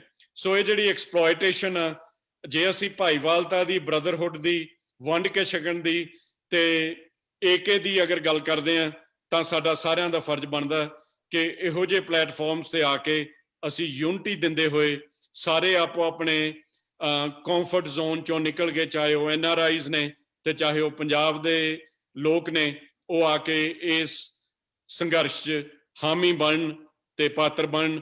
ਤੁਹਾਡੇ ਵੱਲੋਂ ਕੋਈ ਗੱਲਾਂ ਜਿਹੜੀਆਂ ਮੈਂ ਨਾ ਕਰ ਸਕਿਆ ਹੋਵਾਂ ਪਰ ਤੁਹਾਡੇ ਮਨ ਵਿੱਚ ਹੋਣ? ਜੀ ਦੇਖੋ, ਜਿੰਨੀ ਵਾਰ ਪੰਜਾਬ ਤੇ ਭੀੜ ਪਈ ਹੈ, ਜਿੰਨੀ ਵੀ ਵਾਰ, ਹਮੇਸ਼ਾ ਮੈਂ ਹਮੇਸ਼ਾ ਦੀ ਗੱਲ ਕੀਤੀ ਹੈ ਕਿ ਵਤਨੋਂ ਪਾਰ ਤੋਂ ਬੜੀ ਜ਼ਬਰਦਸਤ ਸਪੋਰਟ ਇੱਥੇ ਪਹੁੰਚੀ। ਭਾਵੇਂ ਉਹ ਆਜ਼ਾਦੀ ਦੀ ਗੱਲ ਸੀ ਤਾਂ ਵੀ ਸਾਨੂੰ ਪਤਾ ਵੀ ਬਾਹਰੋਂ ਹੀ ਪੜ੍ਹਾਈ ਛੱਡ ਕੇ ਉਹ ਇੱਥੇ ਪਹੁੰਚਿਆ ਤੇ ਇੱਥੇ ਆ ਕੇ ਉਸਨੇ ਜੋ ਸ਼ਹਾਦਤ ਵੀ ਦਿੱਤੀ, ਆਜ਼ਾਦੀ ਦੀ ਜੰਗ ਵਿੱਚ ਪੂਰਾ ਹਿੱਸਾ, ਯੋਗਦਾਨ ਜੋ ਵੱਡੀ ਪੱਧਰ ਤੇ ਬਾਹਰੋਂ ਆ ਕੇ ਪਾਇਆ ਗਿਆ, ਉਹ ਸਭ ਨੂੰ ਪਤਾ ਜੀ। ਬਿਲਕੁਲ ਇਸੇ ਤਰ੍ਹਾਂ ਜਿੰਨੀ ਵਾਰ ਦਿਸਿਆ ਕਿ ਪੰਜਾਬ ਦੇ ਵਿੱਚ ਅੱਜ ਪੜ੍ਹਾਈ ਨਹੀਂ ਹੈ, ਅੱਜ ਗਰੀਬਾਂ ਦੇ ਵਾਸਤੇ ਖਾਣਾ ਨਹੀਂ ਹੈ, ਹਮੇਸ਼ਾ ਹੀ NRI ਵੀਰਾਂ ਵੱਲੋਂ ਨਾ ਸਿਰਫ ਸਕੂਲ ਖੋਲੇ ਗਏ, ਉਹਨਾਂ ਦੇ ਪਾਣੀ ਪੀਣ ਦਾ ਮੁਹੱਈਆ ਕਰਵਾਇਆ ਗਿਆ, ਉਹਨਾਂ ਦੇ ਵਿਆਹ ਗਰੀਬਾਂ ਦੇ ਕਰਾਏ ਗਏ, ਮਸ਼ੀਨਾਂ ਦਿੱਤੀਆਂ ਗਈਆਂ, ਯਾਨੀ ਕਿ ਖੇਡਾਂ ਕਰਾ ਕੇ ਉਹਨਾਂ ਨੂੰ ਨਸ਼ਿਆਂ ਤੋਂ ਬਾਹਰ ਲਿਆਉਣ ਦਾ ਯਤਨ ਕੀਤਾ ਗਿਆ। ਕੋਈ ਐਸੀ ਚੀਜ਼ ਨਹੀਂ ਜਿੱਥੇ ਯੋਗਦਾਨ ਸਾਡੇ NRI ਵੀਰਾਂ ਵੱਲੋਂ ਨਾ ਪਿਆ ਹੋਏ। ਜਿੱਥੇ ਮੈਂ ਹੁਣ ਵੀ ਦੱਸ ਰਹੀ ਹਾਂ ਕਿ 1.5 ਲੱਖ ਰੋਜ਼ ਦਾ ਸਿਰਫ ਮਲ ਮੂਤਰ ਦਾ ਸਾਂਭਣਾ, ਉਹਨੂੰ ਰੱਖ ਕਿਸੇ ਪਾਸੇ ਜਾ ਕੇ ਡਿਪੋਜ਼ਿਟ ਕਰਕੇ ਆਣਾ, ਉਹ ਵੀ ਸਾਡੇ NRI ਵੀਰਾਂ ਵੱਲੋਂ। ਤੇ ਫਿਰ ਉਸ ਤੋਂ ਲੈ ਕੇ ਕੀ ਖਾਣਾ ਕੀ ਪਾਣੀ, ਕੋਈ ਅੰਤ ਹੀ ਨਹੀਂ ਜਿੱਥੇ ਤੱਕ ਉਹਨਾਂ ਨੇ ਮਦਦ ਨਹੀਂ ਕੀਤੀ ਹਰ ਥਾਈਂ। ਸੋ ਸਲੂਟ ਹੈ, ਸਲਾਮ ਹੈ ਕਿ ਇਸ ਵਤਨ ਤੋਂ ਦੂਰ ਹੁੰਦਿਆਂ ਹੋਇਆਂ ਜਿੰਨੀ ਪੀੜ ਤੁਸੀਂ ਮਨਾਂ ਵਿੱਚ ਵਸਾਈ ਹੋਈ ਹੈ, ਉਨੀ ਸ਼ਾਇਦ ਕਿਸੇ ਹੋਰ ਥਾਂ ਤੇ ਨਾ ਦਿਸੀ ਹੋਵੇ। ਪਰ ਇੱਥੋਂ ਦਾ ਪਰਚਮ ਜੋ ਤੁਸੀਂ ਲਹਿਰਾਇਆ ਦੁਨੀਆ ਭਰ ਵਿੱਚ, ਸਾਡਾ ਮਾਣ ਨਾਲ ਸਿਰ ਉੱਚਾ ਕੀਤਾ। ਮੈਂ ਸਿਜਦਾ ਕਰਦੀ ਹਾਂ ਤੁਹਾਨੂੰ ਸਭ ਨੂੰ, ਕਿਉਂਕਿ ਤੁਸੀਂ ਦੁਨੀਆ ਦੇ ਹਰ ਹਿੱਸੇ ਵਿੱਚ ਜਾ ਕੇ ਪੰਜਾਬੀਆਂ ਨੂੰ ਇੰਨਾ ਉੱਚਾ ਰੁਤਬਾ ਦਵਾ ਦਿੱਤਾ ਕਿ ਅੱਜ ਅਸੀਂ ਕਿਸੇ ਵੀ ਥਾਂ ਤੇ ਜਾਈਏ, ਲੋਕ ਬੜੇ ਮਾਣ ਫਖਰ ਨਾਲ ਪੁੱਛਦੇ ਨੇ ਤੁਸੀਂ ਪੰਜਾਬੀ ਹੋ। ਦਿਲ ਸੱਚੀ ਭਰ ਜਾਂਦਾ ਸਾਡਾ ਕਿ ਸਭ ਸਾਨੂੰ ਮਾਣ ਸਤਿਕਾਰ ਤੁਹਾਡੇ ਸਦਕਾ ਹੋ ਰਿਹਾ। ਪਰ ਮੈਨੂੰ ਪਤਾ ਜੇ ਵਕਤ ਖਤਮ ਹੁੰਦਾ ਪਿਆ, ਜਾਂਦੇ ਜਾਂਦੇ ਇੱਕ ਆਖਰੀ ਜ਼ਰੂਰ ਸਤਰ ਕਹਿਣਾ ਚਾਹੁੰਦੀ ਹਾਂ ਤੁਹਾਡੇ ਰਾਹੀਂ। ਦਿੱਲੀ ਵਾਸਤੇ ਹੀ ਫਿਰ ਸੁਨੇਹਾ ਹੈ, ਕਿਉਂਕਿ ਸੁਨੇਹਾ ਕਿਸਾਨਾਂ ਦਾ ਸੀ, ਉੱਥੋਂ ਹੀ ਗੱਲ ਸ਼ੁਰੂ ਹੋਈ ਸੀ, ਉੱਥੇ ਹੀ ਨਿਬੇੜਨਾ ਚਾਹੁੰਦੀ ਹਾਂ ਕਿ ਰੱਤ ਪੀਣੀ ਡਾਢੀ ਦਿੱਲੀਏ ਨਾ ਹਵਾ ਹਵਾਵਾਂ ਤੱਤੀਆਂ। ਰੱਤ ਪੀਣੀ ਡਾਢੀ ਦਿੱਲੀਏ ਨਾ ਵਗਾ ਹਵਾਵਾਂ ਤੱਤੀਆਂ। ਇਹ ਕਿਸਾਨੀ ਦਾ ਪਰਚਮ ਜੋ ਚੁੱਕ ਕੇ ਖੜੇ ਨੇ, ਇਹ ਗੁਰੂ ਦੀਆਂ ਫੌਜਾਂ ਨੇ ਮਾਣ ਮੱਤੀਆਂ। ਵਾਹ, ਬਹੁਤ ਧੰਨਵਾਦ, ਬਹੁਤ ਬਹੁਤ ਧੰਨਵਾਦ। ਜਿੱਤ ਇਹ ਚੁੱਕੇ ਨੇ। ਤੁਹਾਨੂੰ ਜਾਂਦੇ ਜਾਂਦੇ ਨਾ ਮੈਨੂੰ ਇੱਕ ਹੋਰ ਗੱਲ ਜ਼ਰੂਰ ਯਾਦ ਆਈ ਹੈ ਜੀ। ਤੁਸੀਂ ਯੂਨਾਈਟਿਡ ਨੇਸ਼ਨ ਦੇ ਹਿਊਮਨ ਰਾਈਟਸ ਤੱਕ ਆਵਾਜ਼ ਉਠਾਈ ਆ ਪਹਿਲਾਂ, ਤੇ ਹੁਣ ਵੀ ਤੁਸੀਂ ਕੋਈ ਸਟੈਪ ਲੈਣਾ ਸ਼ੁਰੂ ਕਰੋ। ਸਾਰੇ NRIs ਵੀਰ ਤੁਹਾਡੇ ਨਾਲ ਨੇ, ਜਿੱਥੇ ਤੁਹਾਨੂੰ ਜ਼ਰੂਰਤ ਪਏਗੀ ਪਟੀਸ਼ਨਸ ਦੇ ਨੰਬਰਸ ਦੀ, ਤੇ ਜਿਸ ਤਰੀਕੇ ਨਾਲ ਵੀ ਤਨੋ ਮਨੋ ਤੁਹਾਨੂੰ ਖੜਨ ਦੀ, ਤੁਹਾਨੂੰ ਪਤਾ ਇਸ ਗੱਲ ਦਾ। ਤੇ ਮੈਂ ਇਸ ਗੱਲ ਦੀ ਪ੍ਰੋੜਤਾ ਕਰਦਾ, ਕਿਉਂਕਿ ਪਿਛਲੇ ਪ੍ਰੋਗਰਾਮਾਂ ਵਿੱਚ ਅਸੀਂ ਇਹ ਪਲੈਜ ਲੈ ਚੁੱਕੇ ਹਾਂ ਕਿ ਅਸੀਂ ਸਾਰੇ ਤਨੋ ਮਨੋ ਤੁਹਾਨੂੰ ਇਸ ਕਾਜ਼ ਲਈ ਕਮਿਟਡ ਆ ਤੇ ਖੜੇ ਆ। ਸੋ ਇਸ ਕਰਕੇ ਤੁਸੀਂ ਕੋਈ ਅਗਲੇ ਸਟੈਪ ਇਹੋ ਜਿਹੇ ਲਓ, ਉਹਨਾਂ ਕਮੇਟੀਆਂ ਨੂੰ, ਉਹਨਾਂ ਕੰਟੈਕਟਸ ਨੂੰ ਬਰਕਰਾਰ ਕਰੋ। ਤੇ ਇੱਥੇ ਵੀ ਥਾਂ ਥਾਂ ਤੇ ਹਰ ਇੱਕ ਜਗ੍ਹਾ ਬਾਹਰਲੇ ਗੌਰਮੈਂਟਾਂ ਦੀਆਂ ਜਿੰਨੇ ਵੀ ਪੋਲੀਟੀਸ਼ੀਅਨਸ ਨੇ, ਲਾਅ ਮੇਕਰਸ ਨੇ, ਸਾਰੇ NRI ਵੀਰ, ਦੇਖੋ ਤੁਸੀਂ ਇੰਗਲੈਂਡ 'ਚ ਉਹ ਜਿਹੜੇ MP ਸੀਗੇ, ਉਹਨਾਂ ਨੇ ਕਿੰਨਾ ਸੋਹਣਾ ਰੋਲ ਅਦਾ ਕੀਤਾ। ਟੈਕਸਸ ਦੇ ਇੱਕ ਕਾਂਗਰਸਮੈਨ ਸੀਗੇ, ਕੈਨੇਡਾ ਦੀ ਪਾਰਲੀਮੈਂਟ ਨੇ, ਨਿਊਜ਼ੀਲੈਂਡ 'ਚ, ਆਸਟ੍ਰੇਲੀਆ 'ਚ, ਹਰ ਇੱਕ ਜਗ੍ਹਾ ਬਹੁਤ ਸਾਰੇ ਵੀਰ ਜਿੱਥੇ ਜਿੱਥੇ ਵਸਦੇ ਨੇ, ਜਿੱਥੇ ਜਿੱਥੇ ਕਿਸੇ ਦਾ ਵਸ ਚੱਲਦਾ, ਆਪੋ ਆਪਣੇ MPs ਨੂੰ, ਲੈਜਿਸਲੇਟਰਸ ਨੂੰ, ਮੇਅਰਸ ਨੂੰ, ਗਵਰਨਰਸ ਨੂੰ, ਕਾਂਗਰਸਮੈਨ ਨੂੰ, ਪ੍ਰੈਜ਼ੀਡੈਂਟਸ ਜਾਂ ਵਾਈਸ ਪ੍ਰੈਜ਼ੀਡੈਂਟਸ ਤੇ ਪ੍ਰਾਈਮ ਮਿਨਿਸਟਰ ਨੂੰ ਵੀ ਸੁਨੇਹਾ ਤਿਆਰ ਕਰ ਰਹੇ ਨੇ। ਸੋ ਆਓ ਸਾਰੇ ਰਲ ਕੇ ਉਪਰਾਲਾ ਇਹੋ ਜਿਹਾ ਕਰੀਏ, ਇੱਕ ਬੁਲੰਦ ਆਵਾਜ਼ ਉਠਾਈਏ ਕਿ ਇਸ ਕਰਪਸ਼ਨ ਦਾ ਐਕਸਪੋਜ਼ਰ ਸਾਰੇ ਵਰਲਡ ਲੈਵਲ ਤੇ ਲੈ ਕੇ ਆਈਏ, ਇਸ ਘਿਨੌਣੀ ਇਹਨਾਂ ਦੀ ਗੌਰਮੈਂਟ ਤੇ ਪੁਲਿਸ ਦੀਆਂ ਹਰਕਤਾਂ ਦਾ, ਤੇ ਨਾਲ ਦੀ ਨਾਲ ਅਸੀਂ ਇੱਕ ਚੰਗੇ ਮੰਚ ਵੱਲ ਵਧੀਏ ਤੇ ਚੰਗੀ ਸੋਚ ਤੇ ਚੰਗੇ ਭਵਿੱਖ ਵੱਲ ਆਪਣੇ ਮੁੜ ਰੰਗਲੇ ਪੰਜਾਬ ਤੇ ਸੋਨੇ ਦੀ ਚਿੜੀ ਨੂੰ ਆਪਾਂ ਬਰਕਰਾਰ ਕਰੀਏ। ਭੈਣ ਜੀ, ਮੇਰੇ ਕੋਲ ਲਫ਼ਜ਼ ਨਹੀਂ ਕਿ ਮੈਂ ਅੱਜ ਦੇ ਪ੍ਰੋਗਰਾਮ ਤੁਸੀਂ ਜੋ ਬੋਲੇ ਉਸ ਚ ਇੰਨਾ ਕੁ ਲਹੂ ਗਰਮਾਉਣ ਵਾਲੀ ਚੀਜ਼ ਹੈ ਕਿ ਮੈਨੂੰ ਚੇਤੇ ਆ ਗਿਆ, ਗਗਨ ਦਮਾਮਾ ਬਾਜਿਓ। ਬਿਲਕੁਲ, ਤੁਸੀਂ ਸਾਰੇ ਗਗਨ ਤੇ ਨਗਾੜੇ ਵੱਜ ਰਹੇ ਨੇ ਅੱਜ ਦੁਨੀਆ ਭਰ ਵਿੱਚ। ਇਹ ਆਵਾਜ਼ ਤੁਸੀਂ ਚੁੱਕੀ ਹੈ। ਮੈਂ ਤੇ ਪਹਿਲਾਂ ਹੀ ਕਿਹਾ ਸੀ, ਸਿਜਦਾ ਤੁਸੀਂ ਸਾਰਿਆਂ ਸਦਕਾ ਅਸੀਂ ਇੱਥੇ ਵੀ ਮਾਣ ਨਾਲ ਸਿਰ ਉੱਚਾ ਕਰੀ ਬੈਠੇ ਹਾਂ। ਤੇ ਤੁਹਾਡਾ ਹੀ ਡਰ ਜੇ, ਮੈਂ ਫਿਰ ਦੁਹਰਾ ਦਿਆਂ, ਜੋ ਅੱਜ ਵੀ ਸਰਕਾਰ ਨੂੰ ਇਹ ਸਾਰੇ ਦੇ ਸਾਰੇ ਸੰਘਰਸ਼ ਨੂੰ ਕੁਚਲਣ ਵਿੱਚ ਅਜੇ ਵੀ ਉਹ ਹਿਚਕਚਾ ਰਹੇ ਨੇ, ਤੇ ਉਹ ਸਾਰਾ ਤੁਹਾਡਾ ਹੀ ਜੇ, ਜਿਹੜਾ ਦਮ ਖਮ ਜਿਸ ਸਦਕਾ ਪੂਰੀ ਦੁਨੀਆ ਦਾ ਡਰਾਵਾ ਉਹਨਾਂ ਦੇ ਉੱਤੇ ਅੱਜ ਵੀ ਬੈਠਾ। ਭੈਣ ਮੇਰੀ, ਮੇਰੇ ਕੋਲ ਲਫ਼ਜ਼ ਨਹੀਂ ਮੈਂ ਤੁਹਾਡਾ ਧੰਨਵਾਦ ਕਰ ਸਕਾਂ। ਮੇਰੇ ਵੱਲੋਂ ਤੁਹਾਨੂੰ ਤੇ ਗੁਰਪਾਲ ਜੀ ਨੂੰ ਪਿਆਰ ਭਰੀ ਗੱਲ ਵੱਖਰੀ, ਤੇ ਛੇਤੀ ਬੇਨਤੀ ਕਰਾਂਗੇ ਕਿ ਦੁਬਾਰਾ ਫੇਰ ਸਾਡੇ ਨਾਲ ਕਦੇ ਨਾ ਕਦੇ ਰੂਬਰੂ ਹੋ ਕੇ ਸਾਨੂੰ ਫੇਰ ਸਮਾਂ ਬਖਸ਼ਿਓ। ਅੱਜ ਵਾਲਾ ਸਮਾਂ 60-65 ਮਿੰਟ ਦਾ ਨਹੀਂ ਸੀ, ਇਹ ਤਾਂ ਐਵੇਂ 2-4 ਗੱਲਾਂ ਹੀ ਹੋਈਆਂ, ਹਾਲੇ tip of the iceberg he touch ਕੀਤਾ ਆਪਾਂ। ਸਾਨੂੰ ਤੁਹਾਡੇ ਸਾਥ ਦੀ ਲੋੜ ਹੈ ਤੇ ਅਸੀਂ ਡਟ ਕੇ ਤੁਹਾਡੇ ਨਾਲ ਖੜੇ ਹਾਂ, ਤੇ ਆਪਾਂ ਸਾਰੇ ਰਲ ਕੇ ਕਿਸਾਨਾਂ, ਮਜ਼ਦੂਰਾਂ ਤੇ ਹਰੇਕ ਗਰੀਬ ਮਜ਼ਲੂਮ ਦੇ ਨਾਲ ਖੜੇ ਹਾਂ। ਮਾਣ ਹੈ ਕਿਸਾਨ ਤੇ, ਮਾਣ ਹੈ ਜਵਾਨ ਤੇ, ਜਾਂ ਜਿਹਨੂੰ ਕਹਿੰਦੇ ਹੁੰਦੇ ਸੀ ਜੈ ਜਵਾਨ ਜੈ ਕਿਸਾਨ। ਮੇਰੇ ਵੱਲੋਂ ਅੱਜ 61ਵੇਂ ਐਪੀਸੋਡ ਵਿੱਚ ਭੈਣ ਜੀ ਡਾਕਟਰ ਹਰਸ਼ਿੰਦਰ ਕੌਰ ਜੀ ਦੇ ਆਉਣ ਦਾ ਬਹੁਤ ਬਹੁਤ ਧੰਨਵਾਦ। ਸਾਰੇ ਪਿਆਰੇ ਵੀਰਾਂ ਨੂੰ, ਦਰਸ਼ਕਾਂ ਨੂੰ ਦਾਸ ਵੱਲੋਂ ਬਹੁਤ ਬਹੁਤ ਧੰਨਵਾਦ, ਅਤੇ ਭੈਣ ਜੀ ਦਾ ਸਾਰੇ ਸਰੋਤਿਆਂ ਵੱਲੋਂ, ਦਰਸ਼ਕਾਂ ਵੱਲੋਂ ਧੰਨਵਾਦ। ਇਸ ਪ੍ਰੋਗਰਾਮ ਨੂੰ ਜ਼ਰੂਰ ਲਾਈਕ ਕਰਿਓ ਜੀ, ਕਮੈਂਟ ਕਰਿਓ, ਸਾਡੇ ਤੱਕ ਤੁਹਾਡੀ ਫੀਡਬੈਕ ਪਹੁੰਚੇ, ਅਸੀਂ ਅਗਲੇ ਕਦਮ 'ਚ ਅਗਲੀ ਡਿਸਕਸ਼ਨਸ ਦੇ ਵਿੱਚ ਸ਼ਾਮਲ ਹੋਈਏ। ਸੋ ਮੇਰੇ ਵੱਲੋਂ ਕੋਈ ਬੋਲਦਿਆਂ ਕੋਈ ਗਲਤੀ ਹੋਈ ਹੋਵੇ ਦਾਸ ਖਿਮਾ ਦਾ ਜਾਚਕ ਹੈ। ਸਾਰਿਆਂ ਨੂੰ ਸਤਿ ਸ੍ਰੀ ਅਕਾਲ।